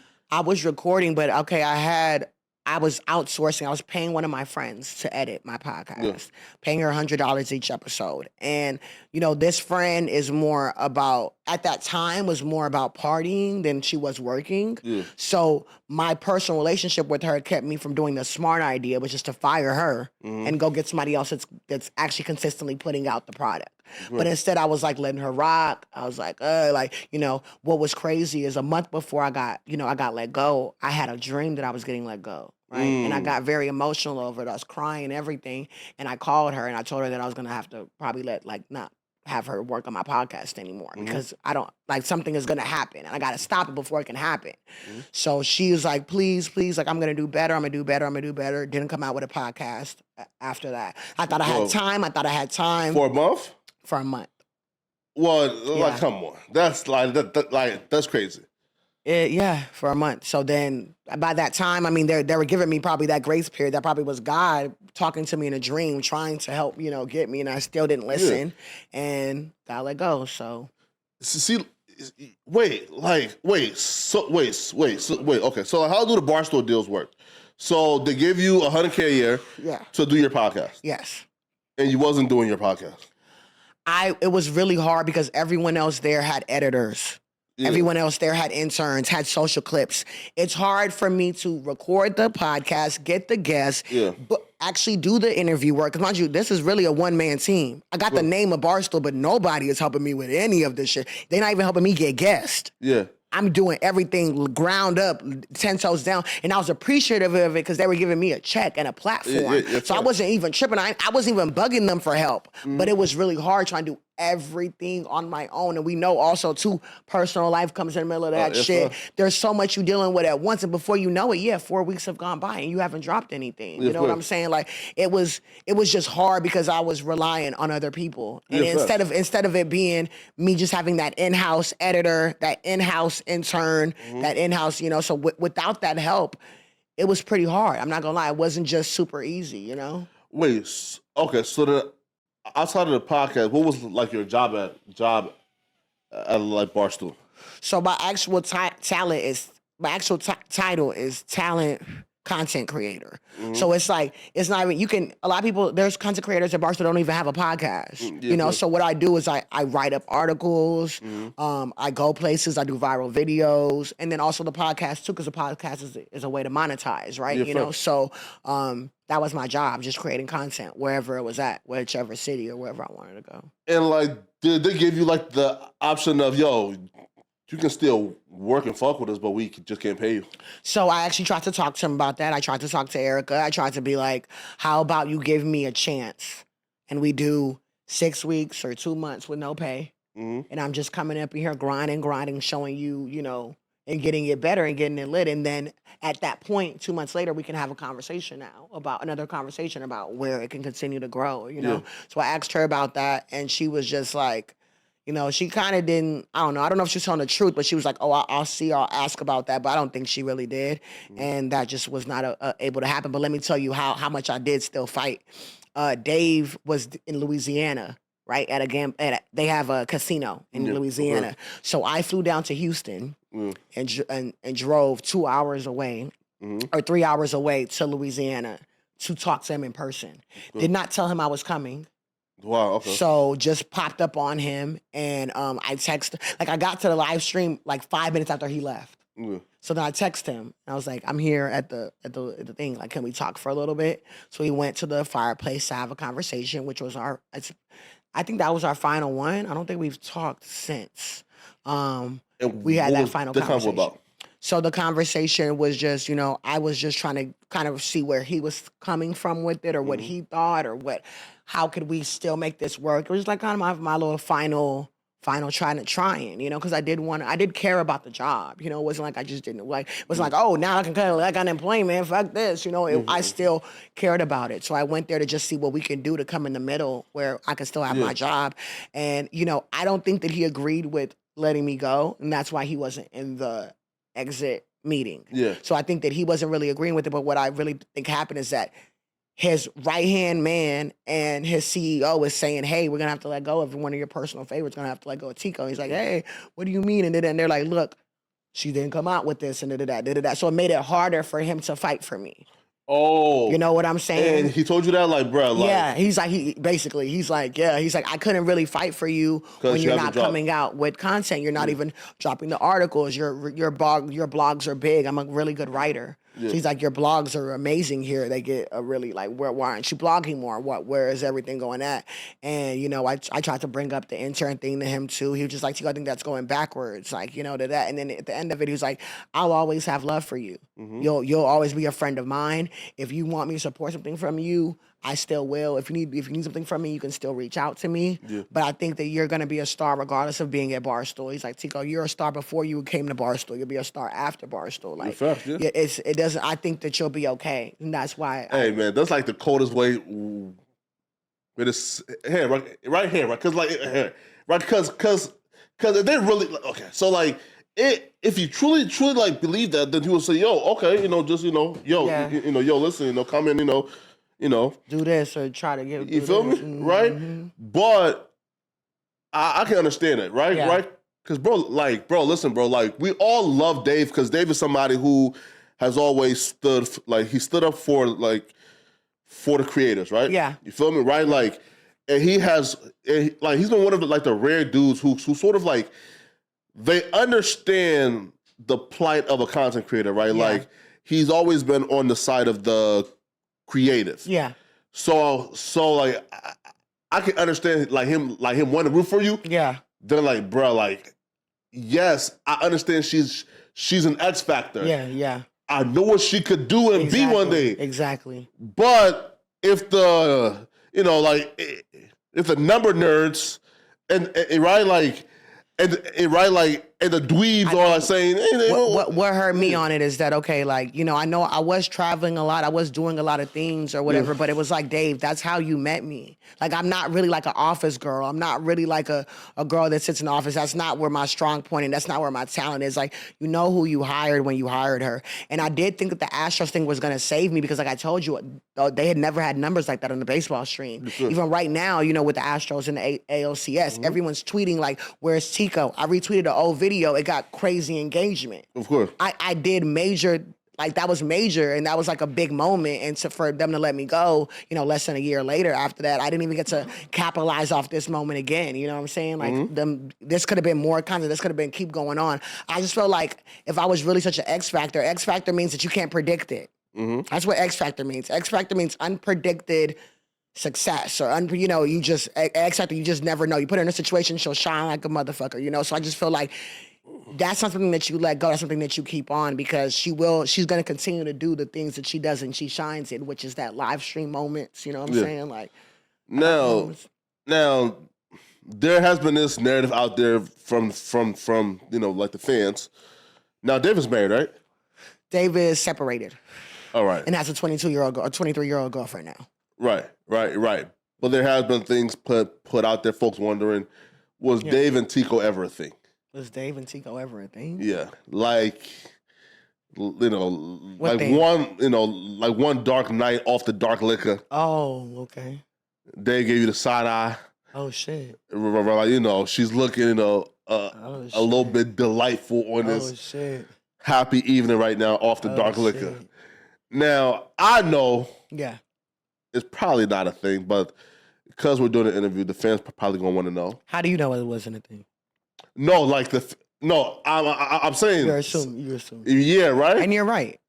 Me and Dave never had any sexual situation. We never had anything physical. Never kissed. He's never grabbed my ass. He's never disrespected me in that tone. I really felt like he looked at me as one of the guys, one of the homies, and that's how he treated me. Whether or not maybe like he probably would have been attracted to me. I mean, you can't blame him. He just said it's sex appeal, so it might have been attraction, but he never acted on that, and I never tried to even do that because I had him without having to fuck him.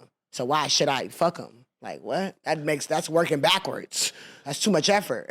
I already got the job without having to do nothing. So why should I? Hey, listen. Well, look. Why should I do anything? Well, look. And here's how the chicks, in Hollywood, the like the white chicks, right? And here's how they do. They get the job and on their own merit, probably. Okay. And they fuck their way up to the top, right? Meaning, right? Listen, like you probably have $100,000 a job, right? Right? But you start fucking, you get the editors, the interns now, hey, they turn that podcast to a powerhouse podcast. Now you fucking went to the top. Get back your IP. Go to Spotify and get a $100 million contract, man. I almost wish I had fucked him because then he wouldn't have been so quick to let me go. Maybe been like I'm scared that I'll come out. You know what I'm saying? Maybe because I was pretty clean with it. And even still, I mean, it's been months since I got let go from Barstool. This is my first time ever even talking about it. You know what I'm saying? I haven't even spoken on it, even on my own YouTube channel about it, because I feel like it's kind of tricky. It's a tricky situation because I don't want to offend Dave, but since I want to speak my truth, you know. So it's hard to do both. Was there ever an opportunity to fuck Dave? We never really got in a situation where like even when he came to the mansion in Austin, he met me in 2016. We're doing so much, we're moving around. There's never a time that I'm like in a room with Dave alone, like. And with a bed, like it just that the opportunity never presented itself. Was there mutual attraction there? I think Dave is hot. I think Dave is cool. I think I've never like. You think he's hot? I think he's hot. I think he's hot, but like at the same time, it's like. But at the same time, I wouldn't try to fuck him. You know, I've never fucked a white guy before. You know, I've never fucked a baseball fan. You know, there's just not been one that I think there's been mutual attraction on. And, man, Zac Efron? Nah, I'm more like a Chad Michael Murray, like maybe Chet Hanks. What's his name? Oh, Chet Hanks? Yeah, he's kind of hot. Who? The bunk food now, they make that boy drive it up. Hot taxi, pum pum. All right, the rude boy, bad man, Jamak, man. Yeah, I like his bad spots. Yeah, he's kind of cute, you know. So like, I like the white guys that are kind of like a little rough around the edges and stuff like that. Like, you know. So. Wait, so have you ever had a relationship with anybody and like at Barstool? So me and Tommy Smokes, we had like a kind of PR relationship where people thought we were together, but like we really weren't, you know. Wait, so Tommy Smokes is a white guy? He's a white guy. So wait, so like y'all had a PR relationship? Like how? Like kind of like like people shipped us, like because Tommy was one of my close friends. That's who I was supposed to originally do the podcast with. Tommy Smokes, he's a very popular guy. No to the podcast? No, I picked another person. Yeah, you know what I'm saying? So Tommy was in my trailer for my audition for the thing. So he's been supporting me since the jump. So people just put us together. And then Tommy was going around asking people in the office like if they would kiss him. And I guess like he asked two other girls, they said no, and then he asked me, and then I said yeah. So then we kissed on camera for his OnlyFans, and wait, pause. Let me see, who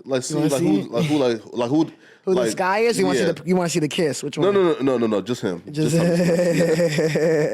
Because like so stuff like that. Right, like you have an OnlyFans, but like you can't get a girl to kiss you. I'm confused. I mean, he's not that like. Well, he's hot to me, right? Because like an OnlyFans, like meaning like you should be, you know, like. Oh, and this guy has a OnlyFans? Well, he just did it just for the video. Oh. Yeah, like he did it just for the video so we can make money off the video. So like so like he's not slinging dick in OnlyFans. No. Wait, so like I don't know if he like has sex. Probably, but I don't know. Wait, what you mean you don't know if he has sex? I don't know. He just seems like a kind of like asexual, like cool, like just nerdy, like. So like he's religious like me. Probably. You see, man? Yeah. Hey, you feel me? Hey, listen, man. So we had a kind of fake little relationship going on, but we did have a real friendship, but it was not like we weren't actually like fucking. No. So, okay. But there was a crush. Did have a Barstool crush for sure. You had a crush on him? No, I had another crush on a guy named Nick Turani. Let me show you that guy. And he sounds Italian. He sounds like an Italian dude who was like this was like the coolest guy at Barstool. Even still to this day, he still watches my stories. He loves me, and he was like I called him Peter Griffin. Like he was like a skinny Peter Griffin because he's so fucking funny, you know. And I just felt like once you like if you can just make me laugh, I'm not even seeing color anymore. Like I just think you're just so funny and like low key maybe like I'd let you hit, like you know what I'm saying. So he's like my little crush that I never acted on. I never like. Text him trying to flirt with him and stuff like that, but he was like my little crush. Ooh. Hold up. Word crush. He's the whitest white boy ever. Though. You don't date white boys? Like, bro, like that's right? Like, he's like the blueprint for like white boys. He's like the whitest like white boy ever. I mean, Peter Griffin is not completely white to me. Like, I feel like Peter Griffin is like that funny, like he's kind of like that funny. It's not like, it's like a spicy white. You know what I'm saying? Because he's like funny white and like likes black people white. You know what I'm saying? So it's like, it's not really like white. Like he likes culture. He likes hip hop, I'm sure. Like he was one of those. So it's like, we could just be cool. If we could be cool, I could see us possibly dating. I like to do friendships as like relationships sometimes. Yeah. Hey man, the streets want to know, man. Do Tiko got a BBL? A BBL? Yes. Do I have one? That's yeah, right. The streets want to know. I think my ass would be a little fatter if I had a BBL. It's not. I mean, it's okay. So yeah, well, you don't have to like show the camera, man. Feel me? Does it shake? Does the BBL shake like that? I'm not looking. You feel me? I don't have a BBL, but you know. No. Shout out to any doctors that's trying to do a little something. I mean, maybe. Do she have one? No. Do she have one? No BBL. We're natural. We're natural over here. We're Yeah? natural. We ain't in the industry yet. The industry is when you get the BBL, when you get the rich nigga. Wait. And the pressure. No, listen. When they pressure you to change your body, and the nigga saying I'm gonna pay for it. That's when you get the BBL. Right. Listen, Russell. Look. So listen, Russell. Like right now, right? Right. Like we're all on. For example, right? Like we're all on like similar levels, right? Meaning like y'all have access to pretty much like any type of like mid-level YouTuber that right, like you feel me? Right, like guys like here, guys who have like between 100,000 subscribers to about like 500,000, right? And those guys can afford a $10,000 BBL, right? Like that's like they can afford to give y'all a $10,000 BBL, especially with aftercare, which is like $5K down. Who's fucking YouTubers? Who's fucking YouTubers? Why? No, YouTubers. Wait. Pause. Though. YouTubers are cool. They get money and they're in the house all day doing their content. They don't cheat. Hey, come on now. Nah, but YouTubers don't cheat, man. Damn. I do want to say though, like I want to say that, Dave, I have nothing against you. Yeah. Thank you so much for the opportunity. You know, I know that you took a big risk and you put your hand out with even getting me onto the platform. And I know that you had your reservations just because you know that you knew your company, you know, and you knew that it was going to be hard for me. And I feel like you didn't want me to go through that, but I still appreciate you giving me a chance. And even though I wasn't able to become that Barstool star that we wanted me to become, I mean, you know, I still had a lot of fun. I made a lot of memories. I connected with a lot of people. So it's still love all the way on this side, 100%. You know, we still family, you know, but I did have to fight a lot in that company and I didn't get the proper help that I deserved, you know, but it's okay. Sometimes it's just like that, you know, and you just move on to the next thing. So man, no bad blood. Shout out to all my gang up there. Shout out to Chicken Fry. Shout out to Kelly. Shout out to fucking Tommy. Shout out to Nick. Shout out to KB. Shout out to Ebony. Shout out to B-Walk. Shout out to Stu, man. Shout out to Gas. Shout out to Hank. Shout out to my people that just tried. That's a gang, bro. God damn. Yeah, shout out to my people that did try, and they did, you know what I'm saying, try to put me in position a little bit. Thank y'all so much. Like, I really appreciate it. And the friendships that were formed, I'll remember them forever. So, regardless of the bullshit, I did have a great time there. Great 2 years. As a gang, right?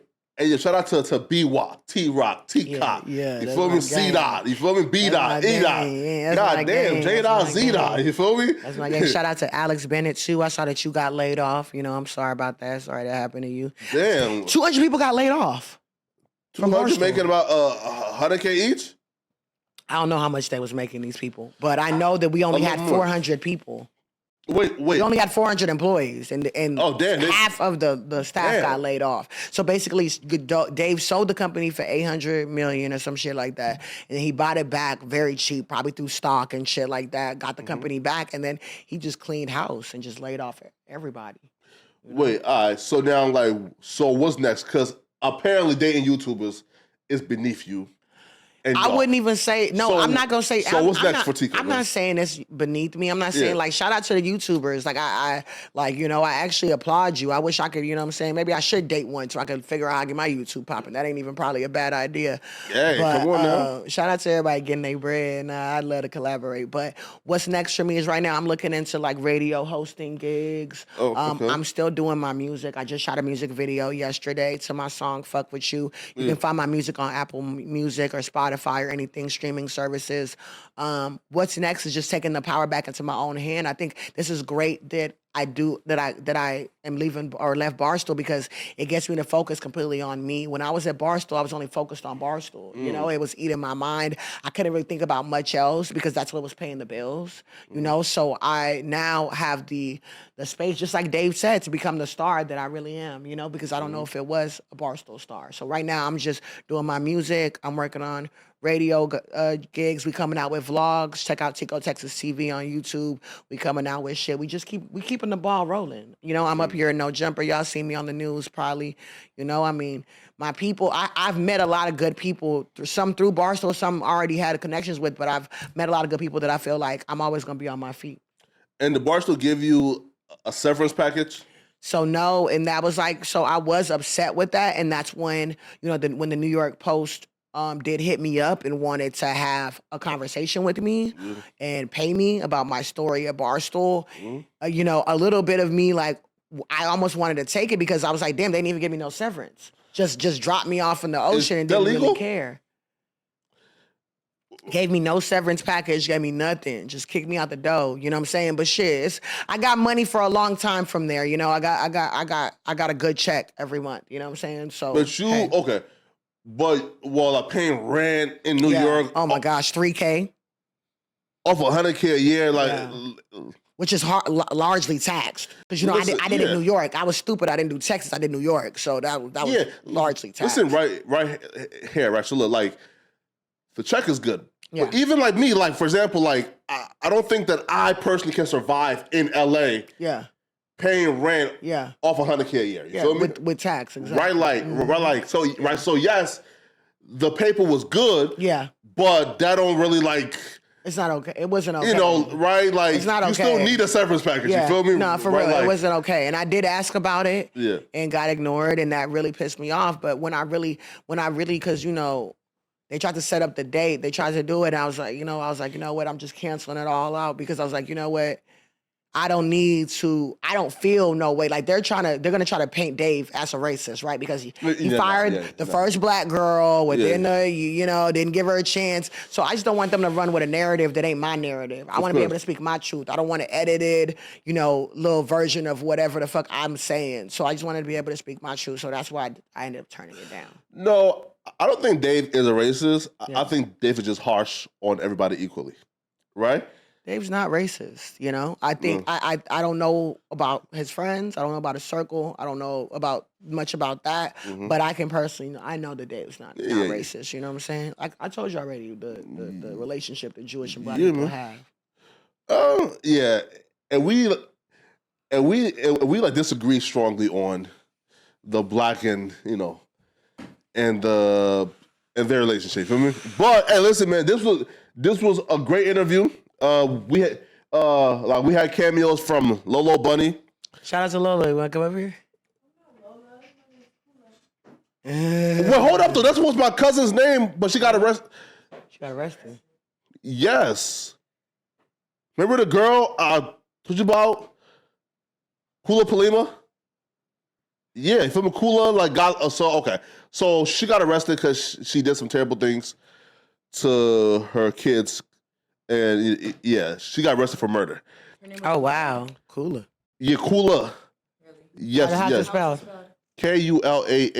Kulah Palima. Okay.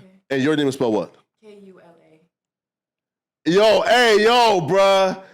I'm telling you, man. Hey, wait, but that name is like extra African though. So I wasn't expecting you. African and it's Hawaiian. My daddy came up with it. My dad's Nigerian.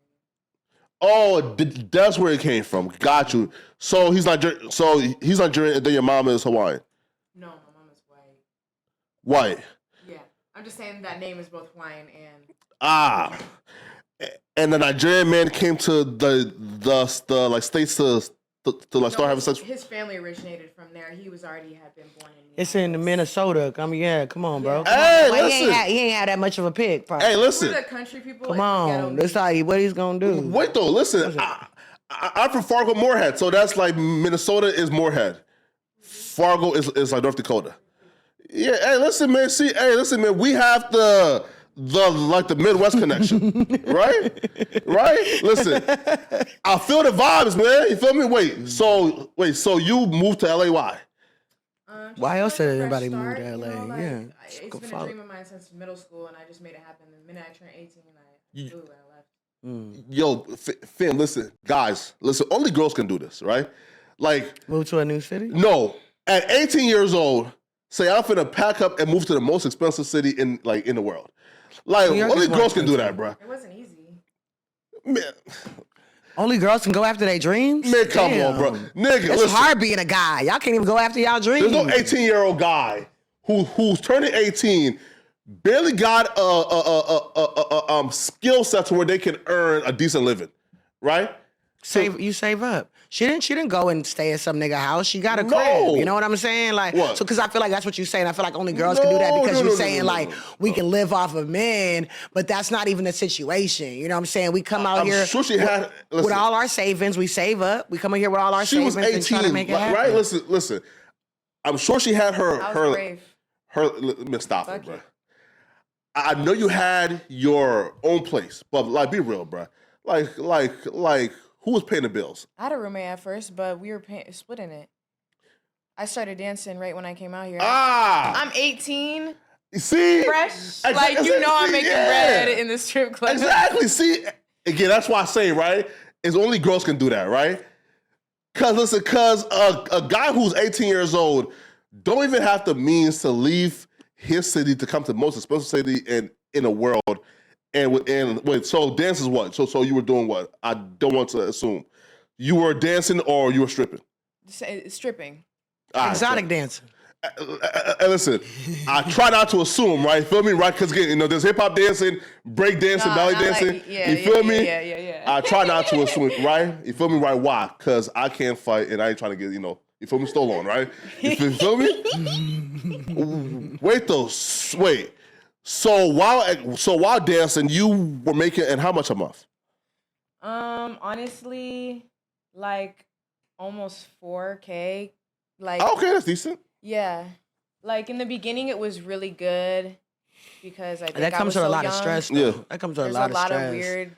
Dudes there. men So in it's the not an strip easy club. 4K to make, really. It's not. really not. It's not, a lot bruh. of sexual harassment. That's why I never could do Like- it. It's like it's ridiculous, bro. You gotta deal with that industry. You gotta deal with weird shit. People trying to rape you. People trying to drug you. Yeah. People trying All to that. follow you, stalk you. You Uh, know, I've was been hard followed for figure out her. where you live. Huh? You know what I'm I've been saying? followed home and some more shit. Yeah, it's a tricky situation with that shit. That's crazy. Wait, so you're still dancing? No, I stopped probably like 4 months ago. Cause Why? it just got too intense That- for me. Like, I had finished like my last little rumble with those bitches because they hated on me so bad because I made the most money in there and I was natural, so it made them mad. They hated You on are me. natural. I am natural. Lips natural too? No, not the lips. Hey, see, hey, man, feel me? Hey, listen. The You body. feel me? Hey, feel me? Catch him. You gotta clock me. No. You feel me? You look good though. You feel me?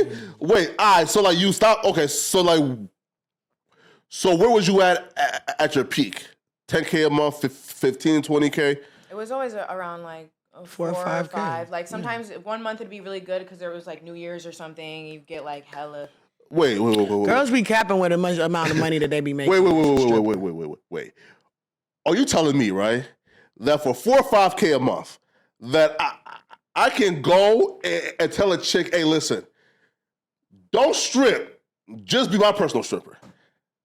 For 5K a month, like, you come to my house once a day and you strip like while like I'm on stream. for $5K a month, like here. It's not guaranteed to be 5 every month. Some Nigga, months it will be 1. Like you don't know. Like 1,000. it can happen. It happens. Where in LA? Bro, yes, bro. My stripper friends have gone to work and made no money. They've actually been in the negative because there's like a house fee or some shit like that you have to pay when you get there. Hyped up clubs. Yeah, so it's like a house fee that you have to go to when you get there. So regardless of you even making money, you already $50 in the hole. You know what I'm saying? So it's like it's a lot of the times my friends will be like, I ain't make no money, or I made money, or I didn't. It's very up and down with that shit. Yeah. $4K a month. Damn. Wait. Okay. So then, like, how'd you pay your rent, your bills? With the money? What you mean? No, now. Like, well, no. Sorry. Like 4 months ago. 4 months ago? Yeah. Like, since then, what have you been doing? No. Here, right. So look. So if you were making like 5K, right? Mm-hmm. Rent in LA is like what? It's like 325. Right. Yeah. Like, and you got like what, 1,000 plus left over for your car bill, light bill, food, utilities, shopping spree. Feel me? Yeah, right. Yeah, come on now, right? Like, okay. It's doable though. It is. Like, let's be real. Let's not like I got a most roommate, of too. most of America is kind of, you know, that's how we living. We got enough money to get what we got to do, and then we trying to get some more. That's what's going on. You know what I'm saying? You can't do it by It's yourself. expensive You as gotta have a fuck. roommate. You gotta have. If you can find the right bitch, because I didn't have to beat up a roommate and all that shit, bro. You gotta find the right one. Hey. You gotta find the right one. Hey, guys, listen, free game for y'all now, right? Like, again, a high-value stripper is making $5K a month. Fellas, yo, go find you one. You feel me?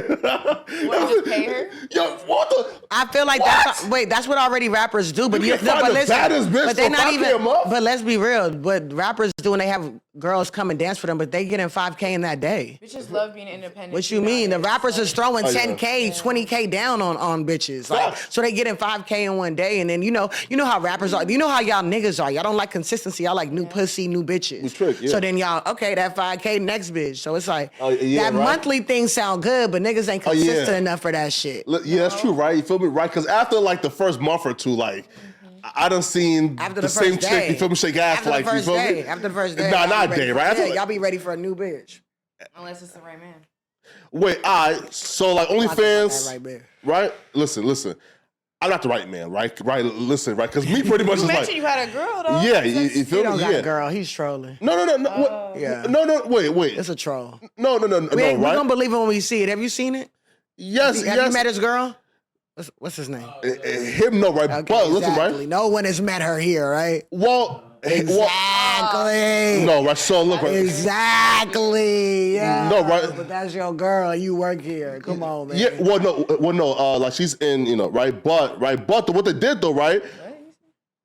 She's in Minnesota. Oh. Yeah, I think, but I thought you were about to say she's a dog. She's not real. Minneapolis. You feel me? What's her name? What's her name? He's trolling. What's her? No. Like, listen, like I'm here. Look, we will talk off here, right? But though, right? So fans actually though like found like an old video of us like on I think it's like Valentine's Day, right? From cooking up and shit, right?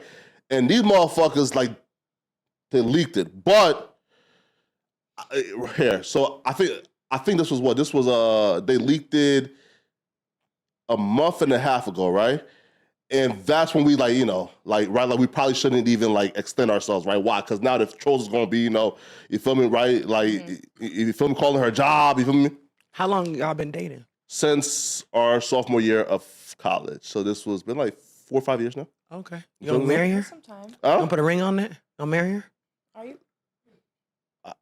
And listen, right? So prior to making money, yes. After making money, I have, a lot to lose now, right? Right. So it's kind of like, right? Like again, so like a marriage that's legal You're not making that much money. We've been through some money. Where you don't want to get married because you think the bitch want, like, come on, Flakko. What happened? It's a girl you've been down with 4 or 5 years. You're now that you got some money. Sorry. You don't want your money to be y'all's money. That's what you want. You want to keep it separated. She's not she's genuine. She's not a gold digger. She's a nice girl. I just don't even want to like put myself in a situation like where it's kind of like in 10 years now. You feel me, right? Like I'm married, I'm up. Some shit happened. Now she's getting in everything I've ever worked for. You feel me? But in those 10 years, she'll be helping you with all of that. A girl like can't really help, like, right?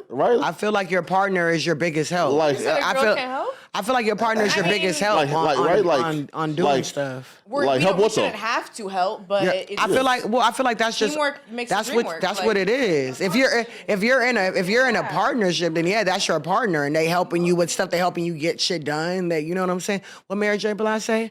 I was your lover in your secretary. Working every day of the week.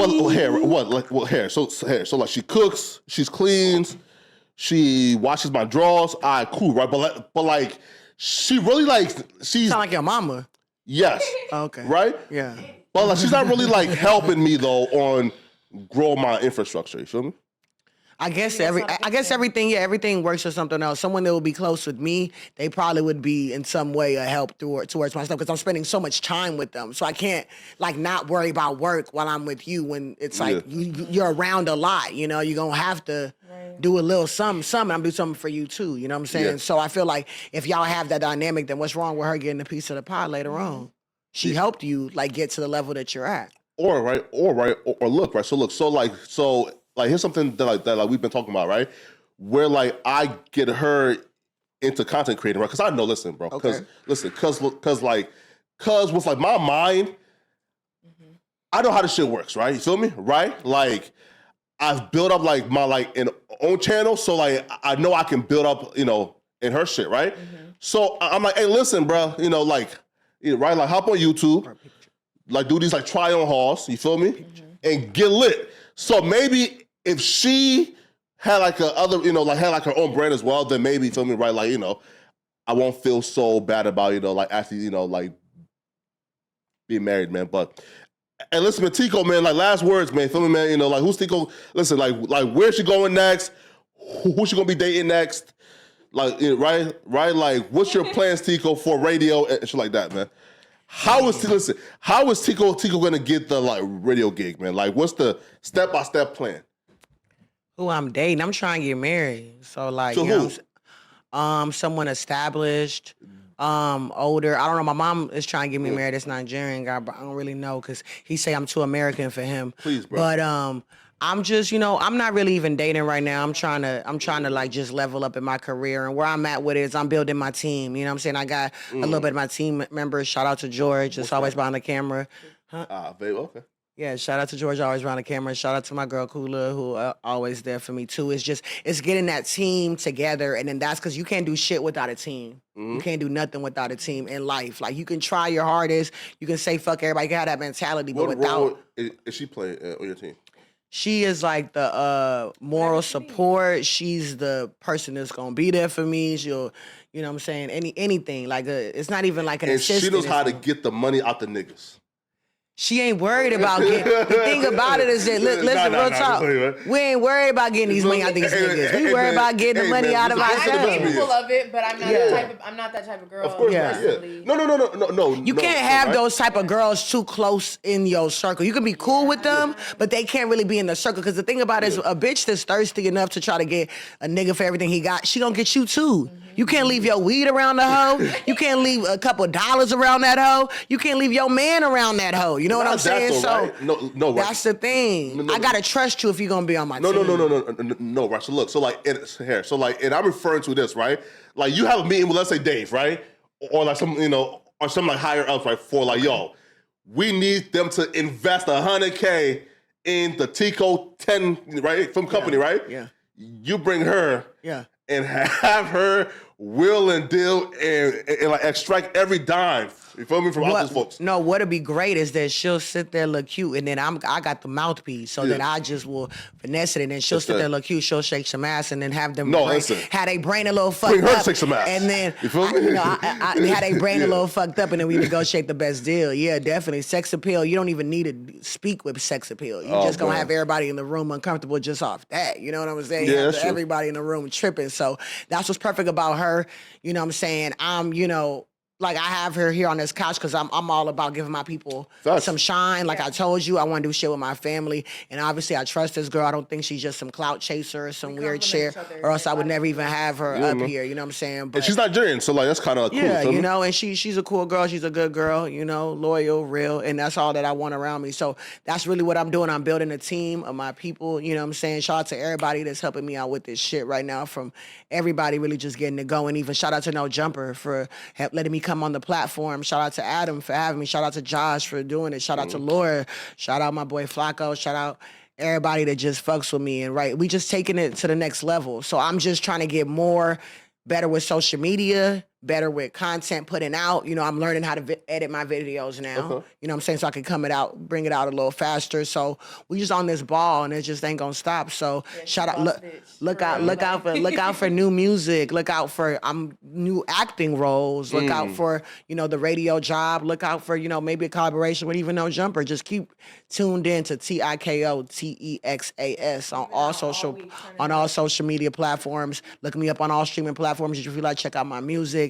It's gonna keep going up, you know what I'm saying? We're gonna try to take it up to Cardi B, Nicki Minaj status. Shit, let's do it, man. The limits are endless, man. So at the end of it, I'm grateful to Barstool because I feel like they put me on a platform that now I'm cool with the Astros. Now I'm doing all this major shit. So I'm cool for the journey. The journey is the best. So I'm okay with the wins and the losses. I'm okay with the let goes and the hires. It's all new beginnings and everything. So I'm grateful for the whole journey. I hope y'all watch it with me. Man, and your IG or whatever you want to... At Kula. Right here. .kj, KULA.kj. Yeah. And shout out, and also my boy Steady Flicking Up. Yeah. Steady Flicking Up. Yes, that's my camera guy. George. Yes. And then like the Georgia Peach. The Georgia That's Peach. my best friend. She's my day one since we go back since elementary school. Where? To like where? Minnesota. Yeah. Wait. I'm sure you're like my girl. So I mean, right. Maybe y'all know her, right? Oh wow. Like off camera. Okay. Okay. Okay. Okay. So No Jumper, coolest podcast in the world, man. Coolest motherfucking podcast in the motherfucking world, bitches. So grew up there though?